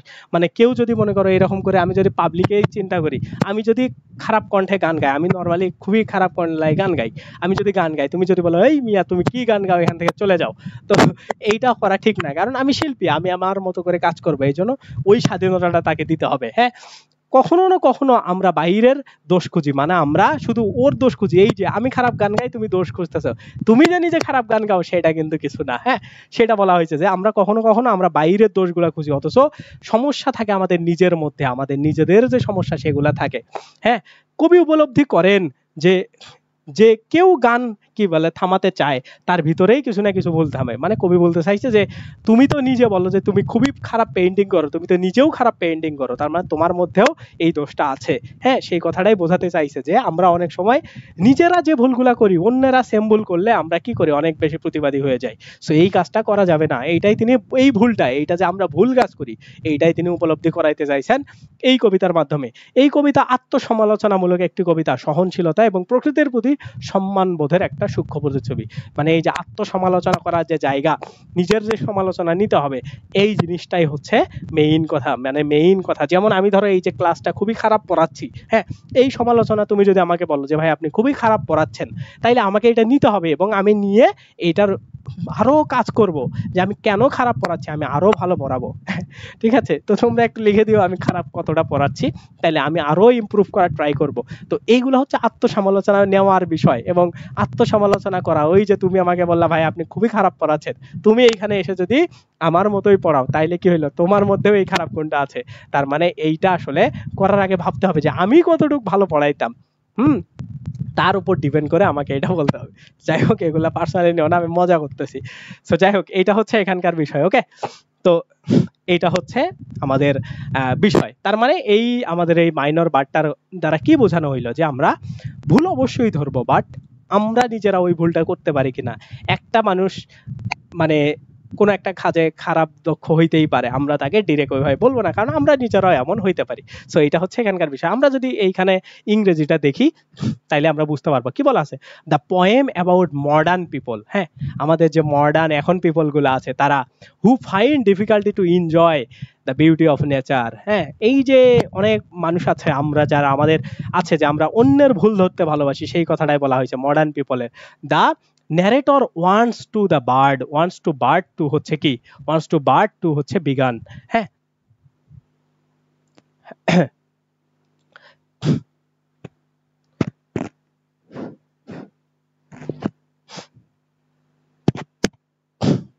আচ্ছা দেখো এখানে কি বলা আছে, এটা যে narrator wants to bird to be gone, মানে ওই যে ন্যারেটর আসলে পাখিকে তাড়াইতে চাইতেছিল। হ্যাঁ, হাউএভার হি সুন রিয়েলাইজ, সে নিজেই রিয়েলাইজ করলো, the song that the bird is not harmful at all, যেটা সে করতেছে সেটা তো আমার জন্য খারাপ কিছু না, সে তার ন্যাচারাল কাজটাই করতেছে। But but that that it is actually a beautiful, যেটা আসলে সুন্দর ছিল। মানে আমাদের আসলে এখানে বোঝাইছে যে আমাদের যারা মডার্ন পিপল আছে আমরা আসলে কোনো কিছুই, কারো কোনো কিছু ভালো লাগে না, আমরা যেটা করি এটাই বেস্ট মনে হয় আমাদের কাছে, সেটাই বোঝাচ্ছে। হ্যাঁ, যে আমরা যে ও কি সব করতেছে এগুলাকে ওই করে নাকি, তো আমারটা তুমি দেখো এসে, তো সেই চিন্তাধারার লোকদেরকে তিনি মেনশন করছে। He later admits the fact that he has to accept it and live in the harmony with the nature and the natural gift. মানে ওইটাই বোঝাচ্ছে যে এখানে তিনি এরপরে তিনি অ্যাডমিট করছেন দ্য ফ্যাক্ট যে আসলে সে যা করতেছে সেটা তো ঠিক। মানে তিনি আসলে নিজের আত্ম উপলব্ধি বা নিজের আত্মসমালোচনাটা তিনি নিজেই এই জায়গাতে করছেন। ওকে, সো তোমরা এতটুকু এখান থেকে পড়লেই আশা করি এটা সম্পর্কে লিখতে পারবা। Okay, the minor bird. Okay, minor bird নিয়ে এটাই এখান থেকে। এরপরে আসো দ্য টাইগার, এটা হচ্ছে উইলিয়াম ব্লেকের। দ্য টাইগার উইলিয়াম ব্লেকের, এটা বেসিক্যালি একটা সৃষ্টিকর্তার যে সৃষ্টি আছে, একটা টাইগার সৃষ্টি, একটা বাঘ সৃষ্টি এবং একটা ভেড়াও সৃষ্টি। তিনি আসলে কল্পনা করতেছেন যে যে সৃষ্টিকর্তা আছে তাইলে তিনি কেন আসলে একটা হিংস্র পশু এভাবে তৈরি করলেন, একটা কেন এত মানে একটা ভেড়া, একটা নিরীহ পশু তৈরি করলেন, তার কি আধ্যাত্মিক শক্তি, এইসব আধ্যাত্মিক ব্যাপার স্যাপারগুলা নিয়েই, তার উদ্দেশ্য কি, এইগুলা নিয়েই এই কবিতাতে লেখা আছে। হ্যাঁ, উইলিয়াম ব্লেকের, আমরা সেটা একটু দেখার ট্রাই করব। উইলিয়াম ব্লেকের দ্য টাইগার, এই কবিতার সারমর্ম হইল কি দেখো, এই কবিতায় কবি এক রহস্য এবং ভয়ঙ্কর সুন্দর প্রাণী বাঘকে ঘিরে ঈশ্বরের শক্তি বা সৃষ্টিকর্তার সৃষ্টি শক্তি, রহস্য, নৈতিক দ্বন্দ্ব নিয়ে কি করেছেন, প্রশ্ন করেছেন। তার বিস্ময় এত ভয়ঙ্কর, একই সাথে এত নিখুঁত।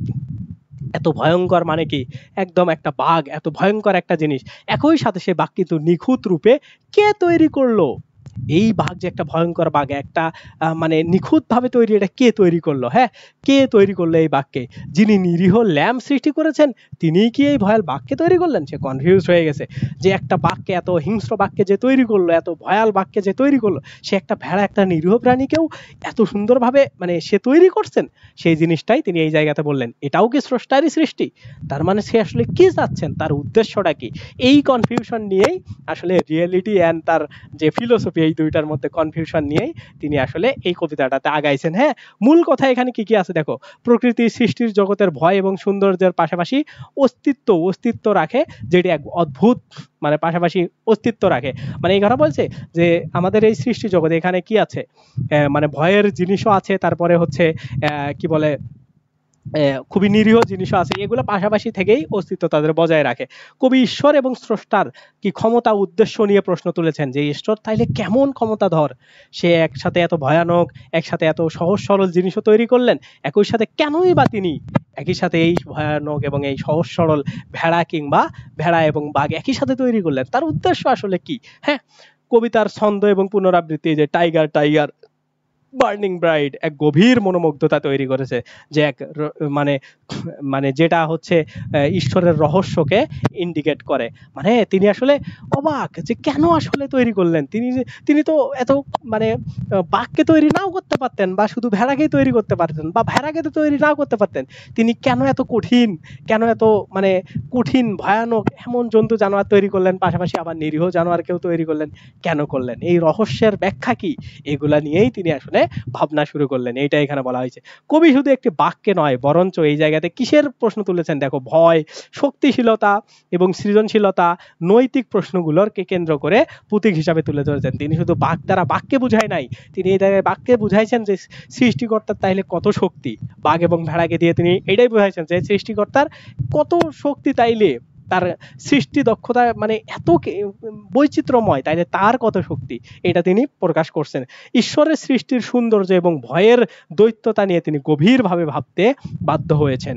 হ্যাঁ, যে তিনি আসলে ভাবতেছেন যে সৃষ্টিকর্তার এই যে সৃষ্টি, এটা নিয়ে তার মনে একটা ভাবনার তৈরি হয়েছে। এই জিনিসটাই টাইগার কবিতায় হচ্ছে উইলিয়াম ব্লেক কি তিনি হচ্ছে এটা করছেন। ওকে, তার মানে এই জায়গার কিছু কিছু জিনিস তোমরা মাথায় রাখবা, যে টাইগার এবং ল্যাম্ব এইটা দ্বারা সৃষ্টিকর্তার সৃষ্টিকে ইঙ্গিত করা হচ্ছে, যে এই যে একটা নিরীহ বস্তু, একটা হিংস্র বস্তু তৈরি করা হইলো, মানে প্রাণী তৈরি করা হইলো, কেন এই যে ভাবনাটা এটা তৈরি, এই রহস্যের জটলাটা কেনই বা এই জিনিসগুলাকে তৈরি করা হইলো। হ্যাঁ, তাহলে এই এত হিংস্র জিনিস যিনি তৈরি করছেন তার শক্তি আসলে কত, এই যে আধ্যাত্মিক ব্যাপারগুলা সেগুলাই এইখানে তুলে ধরা হয়েছে। তো সামারিটা আমরা যদি দেখি, the poem focuses on the beauty and হচ্ছে কি আছে ferociousness of the creation of the general, মানে ক্রিয়েশন অফ দ্য, তোমরা দিতে পারো এইখানে ধরো গড দিতে পারো। হ্যাঁ, ক্রিয়েশন অফ দ্য গড মানে সৃষ্টির কর্তার এই যে সৌন্দর্য এবং একটা ভয়ানক বা যেমন টাইপের যে সৃষ্টিগুলো আছে, মানে কেন তৈরি করা হয়েছে, এগুলা হচ্ছে মানে এগুলাকে ফোকাস করেই মেইনলি হচ্ছে কবিতাটা করা হয়েছে। Okay, throughout the poem the speaker show a sense of হচ্ছে অ্যাওয়ান হচ্ছে wonder about the creation of the tiger. সে আসলে ওই যে মানে সে টাইগার এবং ইয়ার ক্রিয়েশন দেখে অবাক, যে এত ভয়ানক জিনিস কত নিখুঁতভাবে কে তৈরি করলো, সৃষ্টিকর্তা, তাইলে সে আবার কেন এই ভেড়াকেও তৈরি করলো, এত নর্মাল জিনিসটাকেও, সেগুলো এখানে বলা হয়েছে।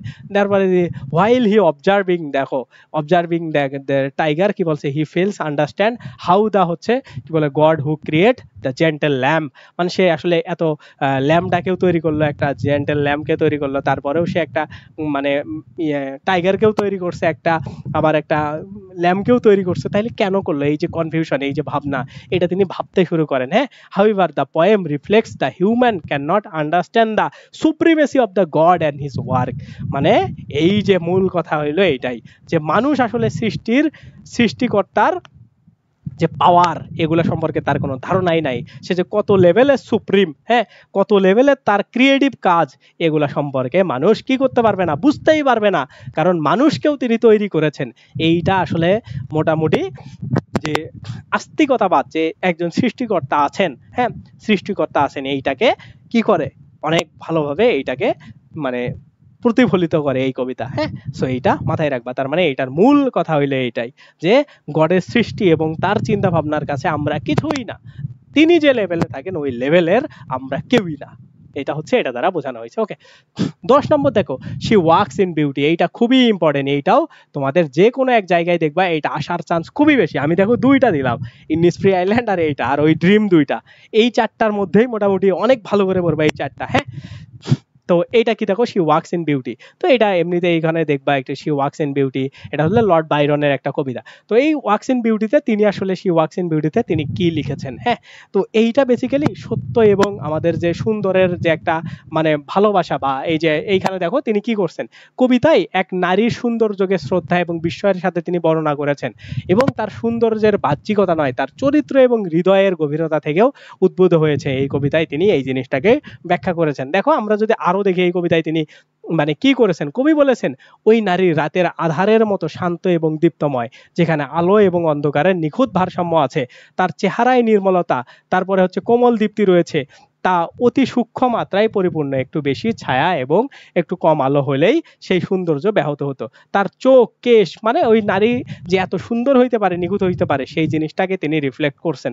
তারপরে এই তিনি শেষ অংশে জীবনযাপন, শান্ত মানসিকতা এবং নিষ্পাপ ভালোবাসারও প্রশংসা করে। মানে এই কবিতাটাতে তিনি আসলে দেখো এই জায়গাতে কি বলা আছে, ফাইন্ড দ্য ওয়েলিং, ওকে, মানে শি ওয়াক্স ইন বিউটিতে তিনি হচ্ছে একটা সৌন্দর্যের ব্যাখ্যা করছেন, যে হ্যাঁ, যে এত সুন্দর একটা নারী কিভাবে হইতে পারে, তার সৌন্দর্যের যে গভীরতা, সৌন্দর্যের যে ব্যাপার স্যাপার, সেগুলা তিনি এইখানে ব্যাখ্যা করছেন, যে একটা নারীর মানে এত সৌন্দর্য, একটা বাহ্যিক সৌন্দর্য, তার হচ্ছে ইন্টারনাল সৌন্দর্য বলতে তার চরিত্র যত সৌন্দর্য, এই সৌন্দর্যগুলাকেই এই শি ওয়াক্স ইন বিউটিতে সুন্দর করে ব্যাখ্যা করা হয়েছে। এটা হইলে এখানকার বিষয়। এই কবিতায় দেখো কেবল শারীরিক সৌন্দর্য নয়, ভিতরের সৌন্দর্য এবং নৈতিকতাকেও উত্থাপন করা হয়েছে। মানে একটা নারী সে দেখতেও সুন্দর, তার চরিত্রও সুন্দর, সেই জিনিসটাকে মেইনলি ফোকাস করা হয়েছে। কবি এমন এক সৌন্দর্যকে সম্মান জানায় যেটা নির্মল, নিঃশব্দ এবং আত্মকেন্দ্রিকভাবে প্রভাবশালী, মানে আত্মিকভাবে প্রভাবশালী, আত্মকেন্দ্রিক না, আত্মিকভাবে প্রভাবশালী।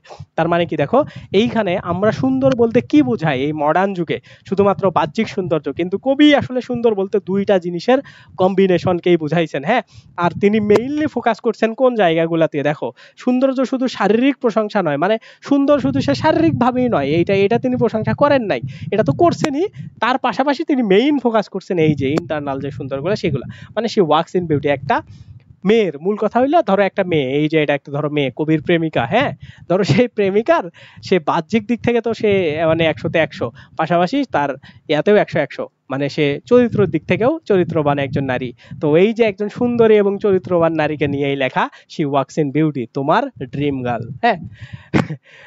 সো এইখানে আছে ইয়াটা, সামারিটা দেখো, the poem is about a beautiful lady, okay, আমরা জানলাম, আমরা জানি একটা সুন্দরী লেডিকে নিয়ে। The poet relates the lady natural object, মানে লেডি একটা হচ্ছে কি ন্যাচারাল অবজেক্ট, হ্যাঁ, সে একটা ন্যাচারাল ভাবেই তৈরি।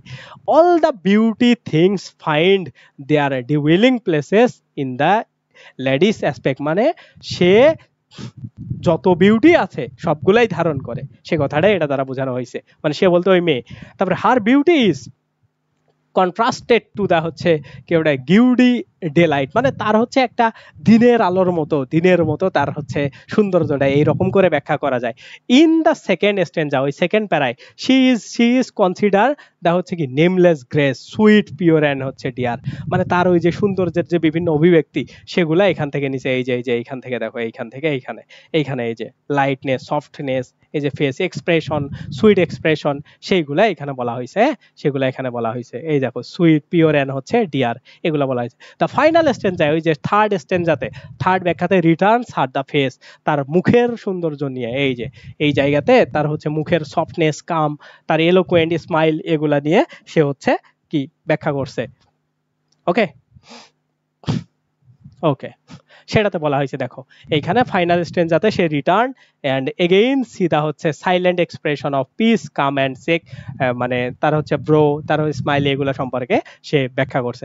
হি প্লিসেন্ট কি বলে, ফেসিয়াল এক্সপ্রেশন অফ হচ্ছে eloquent but innocent expression in inner goddess and হচ্ছে পিসলেস, মানে এখানে তার হচ্ছে যে ইনোসেন্ট এক্সপ্রেশন গুলো আছে সেগুলো নিয়েও তিনি ব্যাখ্যা করছেন। And finally poet concluded she has a heart of love innocent, তার একটা ইনোসেন্ট ভালোবাসা আছে, সেটা নিয়ে তিনি এইখানে এক্সপ্রেস করে দিয়েছে। ওকে, তো এটা তোমরা পড়বা, সহজ জিনিস, অত কঠিন না। একটা সুন্দরী মেয়ে কেমন হইতে পারে তার বর্ণনাগুলো তোমরা দিলেও ওইটা হয়ে যাবে, হ্যাঁ। এরপরে কি দেখো, I died for beauty, Emily Dickinson. আমরা শি ওয়াক্স ইন বিউটি বললাম, এইটা তোমাদের ইম্পর্টেন্ট আছে, এইটাও ইম্পর্টেন্ট আছে, এইটাও এইগুলো হচ্ছে অ্যাডমিশনে অনেক বেশি আছে এইটা। হ্যাঁ, এটা থেকে আই ডাইড ফর বিউটি এটা অ্যাডমিশনে আসে, তো এটা তোমরা পড়বা, পড়া লাগবেই তোমার। এটা খুবই ভালো করে এই লাইনগুলো পড়বা, লাইনগুলো পড়বা। I died for beauty but it was scary adjust in the Tom. মানে এইখানে বলা হয়েছে, দেখো এই কবিতাটায় বেসিক্যালি দুইটা জিনিসকে নিয়ে কম্পারিজন করা হয়েছে। একটা কি দেখো, কবি মৃত্যু এবং আদর্শের মধ্যে সম্পর্ক নিয়ে একটা রূপচিত্র অবলম্বন করছেন। হ্যাঁ, মানে তিনি রূপচিত্র একটা কি করছেন, অঙ্কন করছেন, তিনি হচ্ছে রূপকার এঁকেছেন। তিনি কল্পনা করেন একজন মানুষ সৌন্দর্যের জন্য মারা গেছেন, এই যে যে মারা গেছেন তিনি হচ্ছে একজন সৌন্দর্যের জন্য মারা গেছেন, আর একজন যে মারা গেছেন পাশের যে কবর দেওয়া আছে তিনি হচ্ছে সত্যের জন্য মারা গেছেন। মানে এই আই ডাইড ফর বিউটি এইটাকে তিনি বেসিক্যালি এই যে মানে দুইটা জিনিসকে কানেক্ট করাইছে, একটা হচ্ছে কি মানে সৌন্দর্যের জন্য, আর একটা হচ্ছে সত্যের জন্য। সত্য এবং সৌন্দর্য একটা আর একটার সাথে কানেক্টেড, এটাই তিনি এই কবিতাতে বোঝাইছেন।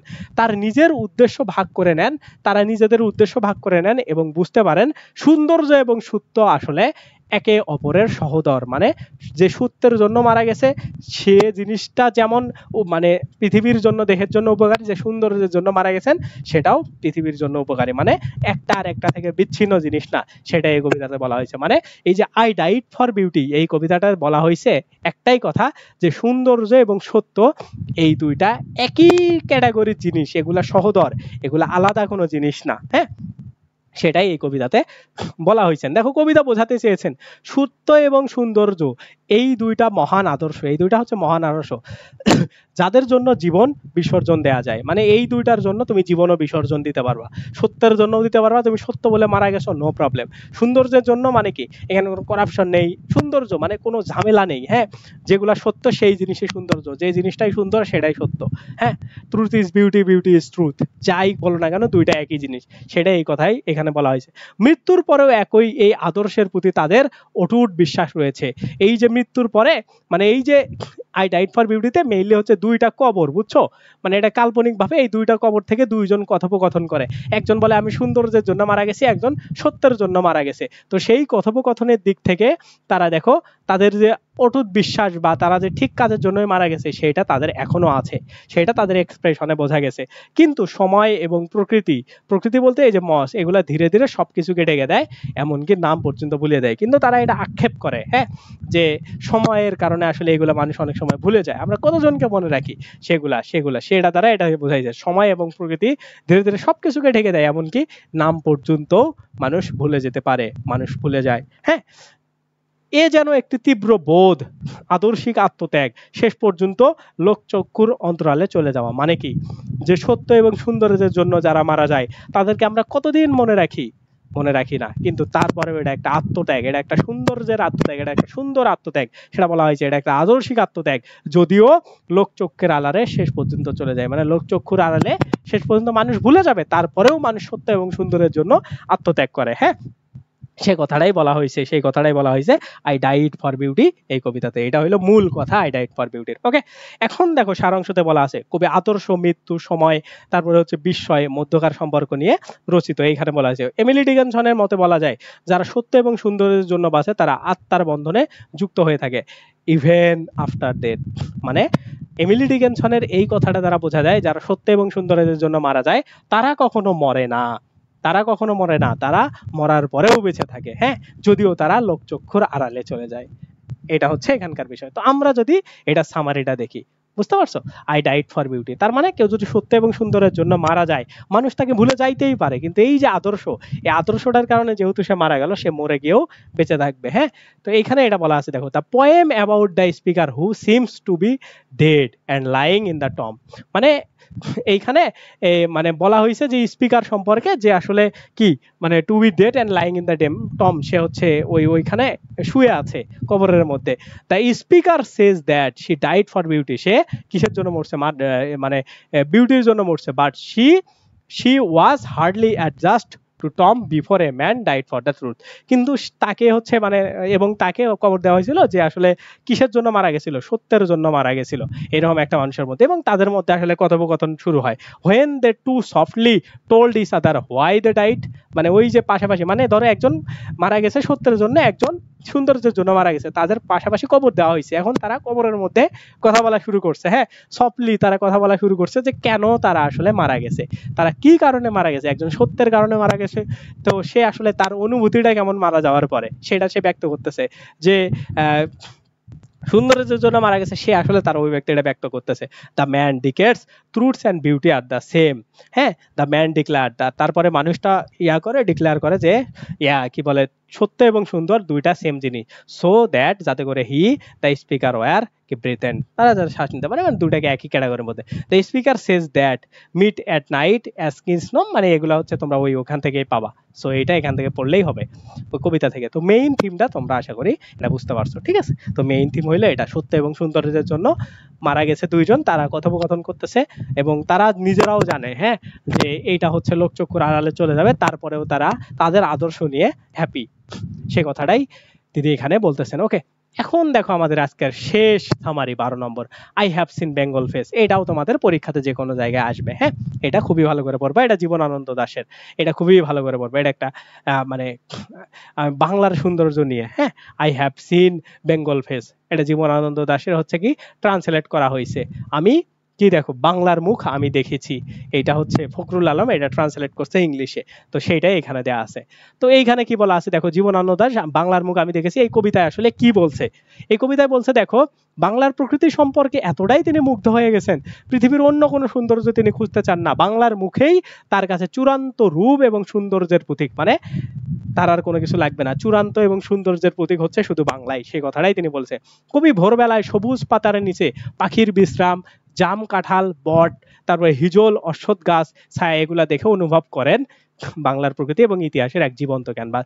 মানে এই যে কবি যখন ভোরবেলা ওঠে তখন সে সবুজ গাছ দেখে, তারপরে হচ্ছে বিভিন্ন গাছ দেখে, সবুজ গাছপালায় বিভিন্ন গাছ আছে, আম, জাম, ফল, কাঁঠালের যা গাছ আছে সবগুলা দেখে, ছায়া দেখে, এগুলা তাকে অনুভব করান যে বাংলার প্রকৃতি এটা ইতিহাসের সেরা একটা ক্যানভাস, এই রকমের ক্যানভাস তুমি পৃথিবীর কোথাও পাবা না, সে কথাটাই তিনি এইখানে বলেছেন। মূল বার্তা কি, কবির চোখে বাংলা কেবল এক ভূগোল নয়, এটা একটা আত্মিক অভিজ্ঞতা, এটা একটা আমার ইনার পিস, এটা তিনি বুঝাইছেন, ইনার আমার একটা এক্সপেরিয়েন্স।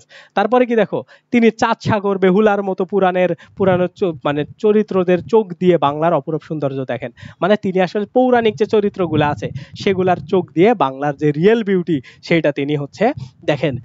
তিনি কি বলা হয়েছে দেখো, তিনি প্রকৃতি এবং সংস্কৃতি মিলে এমন এক ঘর দৃশ্য অবলম্বন করেছেন দা দেবতার সম্পর্কেও স্পর্শ করেন, মানে তিনি প্রকৃতি এবং সংস্কৃতি মিলে আমাদের যে বাংলার প্রকৃতি এবং যে সংস্কৃতি আছে এইটা দেবতার সবার সাথে কম্পেয়ার করেন, যে এটা একটা দেবতার সবার থেকে কোনো কিছু কম না, সবকিছুই ফিল আপ আছে। দেবতার সভা বলতে কি বোঝানো হচ্ছে, যে এখানে কোনো কিছুর কমতি নাই, সেই জিনিসটাই তিনি এইখানে বোঝাইছেন। ওকে, তিনি মনে করেন বাংলার নদী, মাঠ, ফুল, পাখি সবকিছুতেই এক অপূরব সৌন্দর্য এবং আত্মার স্পন্দন রয়েছে। কি আছে, অপূরব সৌন্দর্য এবং আত্মার স্পন্দন রয়েছে, এইগুলাতে কোনো ঝামেলা নাই।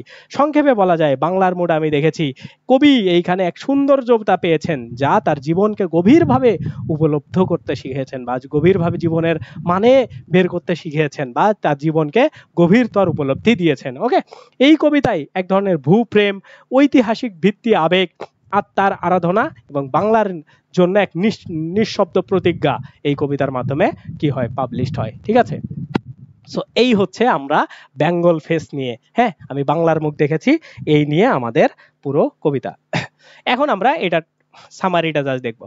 কি বলা আছে, the poet feels that his কি বলে trust for beauty has been so quenched by the beauty of the motherland that doesn't need to see the beauty of the world anymore, মানে সে আসলে এতটাই quenched হয়েছে, এতটাই মনোমুগ্ধ হয়েছে বাংলার বিউটি দেখে, তার আর পৃথিবীর কোথাও দরকার নেই তার আর সৌন্দর্য দেখার, এটা এখানে বলা হয়েছে। when she wake up, যখন সে সকালে ঘুম থেকে ওঠে, সে দেখে একটা ভোরের মধ্যে, একটা ভোর যখন সে ওঠে, ডার্ক নেটে যখন ওঠে, তখন সে দেখে ফিগ ট্রি, ফাইন্ড সাম হচ্ছে স্যালো বার্ড, এগুলা তারা হচ্ছে রেস্ট করতেছে, লার্জ লিফ, এগুলো বড় বড় পাতার মধ্যে। এই জিনিসগুলো তোমরা ভয় পাওয়ার কিছু নাই, সবগুলো এখানে পাবা। দেখো এই যে darkness, gosling and the fig tree, দেখছো, the wells roasting under the huge umbrella like leaves, এই সবগুলো ওয়ার্ড কিন্তু তোমরা পাবা, হ্যাঁ, সেগুলা এখানে ইউজ করছে।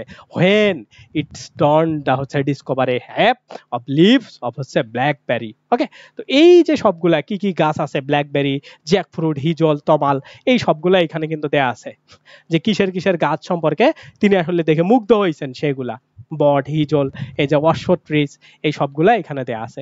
এই যে এগুলা হচ্ছে তিনি হচ্ছে কি কমপ্লিট, এগুলা তার মানে সৌন্দর্য দেখার যে বিষয় সেটাকে কমপ্লিট করে দিছে। ওকে, অ্যান্ড দ্য হিপ চেস্ট শডো, এগুলা এখান থেকে তোমরা জাস্ট করে দেখবা। তারপরে অ্যাবান্ডন অফ দ্য বিউটি, এগুলা মানে সৌন্দর্য হচ্ছে কতটা মুগ্ধ সেগুলাই জাস্ট পাবলিশ করে দিছে এখানে। এই কবিতায় কবি কেন আসলে সে বাইরের কোনো কিছু দেখতে চায় না, কারণ আমাদের এই দেশেই সবকিছু দিয়ে সে পরিপূর্ণ, সবকিছুই তার মধ্যে আছে। তো সেই হচ্ছে এটার মধ্যে পুরোপুরি A to Z আমাদের সামারি। সো আমাদের এই সামারির ক্লাসটা আজকে এই পর্যন্তই, A to Z শেষ হয়ে গেছে। হ্যাঁ, সো আশা করি তোমাদের আর এইটা নিয়ে কোনো প্রবলেম থাকবে না। হ্যাঁ, সামারি এবং এই পিডিএফটার জন্য এই ভিডিওর ডেসক্রিপশন বলতে ওই যে তোমরা ভিডিওর নিচে দেখবা মোর নামে একটা অপশন আছে, ওইটাতে ক্লিক দিলেই পাবা ডেসক্রিপশন, এবং আমি কমেন্টেও দিয়ে দিব। হ্যাঁ, টেলিগ্রাম লিংক আছে, টেলিগ্রাম তোমরা টেলিগ্রামে জয়েন করো, জয়েন করার পরে আমার যে দাগানো পিডিএফটা আছে এইটাই তোমরা সুন্দর করে পেয়ে যাবা। হ্যাঁ, টেলিগ্রাম লিংকে জয়েন করলেই ডাউনলোড লিংক পাবা, ওখান থেকে জাস্ট পিডিএফটা ডাউনলোড করে সুন্দর করে পড়ে ফেলবা। ওকে, সো এইটা হচ্ছে তোমাদের জন্য আমাদের একটা ওয়ান শট ক্লাস, এবং আশা করি তোমাদের এই 12টা সামারির মধ্যে ইনশাল্লাহ কমন আসবেই, এবং এই 12টা সামারি তোমার তো এইচএসসি তে কমন হবেই, আগামীতে যখন তুমি অ্যাডমিশন টেস্ট দিবা ওইটাতেও তোমার কমন এসে যাবে। তো তোমরা যারা অ্যাডমিশনের জন্য করতে চাও, কি বলে ক্লাস করতে চাও, আমাদের শীঘ্রই ক্লাস শুরু হবে, এবং আমাদের ব্যাচও তৈরি মানে শুরু হয়ে যাচ্ছে, এবং আমাদের প্রি অ্যাডমিশন অলরেডি শুরু হয়েছে ঢাকা বিশ্ববিদ্যালয়ের বি ইউনিটকে নিয়ে। হ্যাঁ, সো এইটার ফি আমরা অলরেডি এখন তোমাদের জন্য মানে করে দিছি, এটা হচ্ছে জাস্ট 1500 টাকা তোমাদের জন্য আমরা ফি করে দিছি। তোমরা চাইলে এখন ভর্তি হইতে পারো, এটা হচ্ছে তোমাদের এই পরীক্ষার টাইমে যারা ভর্তি হবা তাদের জন্য 1500 টাকা। ভর্তির জন্য 01863546029 এই নাম্বারে আমাকে হোয়াটসঅ্যাপে নক দিলেও হবে, অথবা তোমরা এই ভিডিওর ডেসক্রিপশন চেক করো। আর আমাদের ফ্রি ক্লাসের জন্য তোমরা নির্ভর.net নামে একটা ফেসবুক পেজ আছে। হ্যাঁ, NIRVOR, নির্ভর.net, এই ফেসবুকটাতে সবাই হচ্ছে লাইক দিয়ে দিবা, ওইটাতে আমরা হচ্ছে রেগুলার ক্লাস নেব অ্যাডমিশনের সময়। আর তোমাদের আর্টসের যত সাবজেক্ট আছে, আমি যেহেতু নিজে আর্টস থেকে পড়াশোনা করছি এবং বি ইউনিটের জন্য পড়াই, সো আর্টসের যত সাবজেক্ট আছে সবগুলার লাইভ ক্লাস আমি তোমাদের ইনশাল্লাহ দেওয়ার ট্রাই করব। বিশেষ করে 6 থেকে 7টা সাবজেক্ট, 7টার প্রথম এবং দ্বিতীয় পত্র, অর্থাৎ 14টা তোমরা ওয়ান শট ক্লাস পাবা ইনশাল্লাহ। সো সবাই সুস্থ থাকবা, ভালো থাকবা। এই ভিডিওটা ভালো লাগলে তোমরা তোমাদের যাদের বন্ধু বান্ধব আছে সবাইকে এই লিঙ্কটা শেয়ার করে দিবা, আর আমাদের চ্যানেলটা প্লিজ সাবস্ক্রাইব করে দিও। দেখা হবে তোমাদের সাথে অ্যাডমিশনে। সবাই সুস্থ থাকবা, ভালো থাকবা, এবং আশা করি তোমার আগামীতে এই সামারি থেকে 10-এ 10 তোমার এইচএসসি তে কমন চলে আসবে, এবং অ্যাডমিশনে তোমাদের এটাতে 5 মার্ক থাকে অনেক সময়, তো সেটাতেও তুমি কমন পেয়ে যাবা। সো আল্লাহ হাফেজ, টেক কেয়ার, বাই বাই। তোমার এইচএসসির প্রথম পত্র পরীক্ষার জন্য শুভকামনা। আল্লাহ হাফেজ।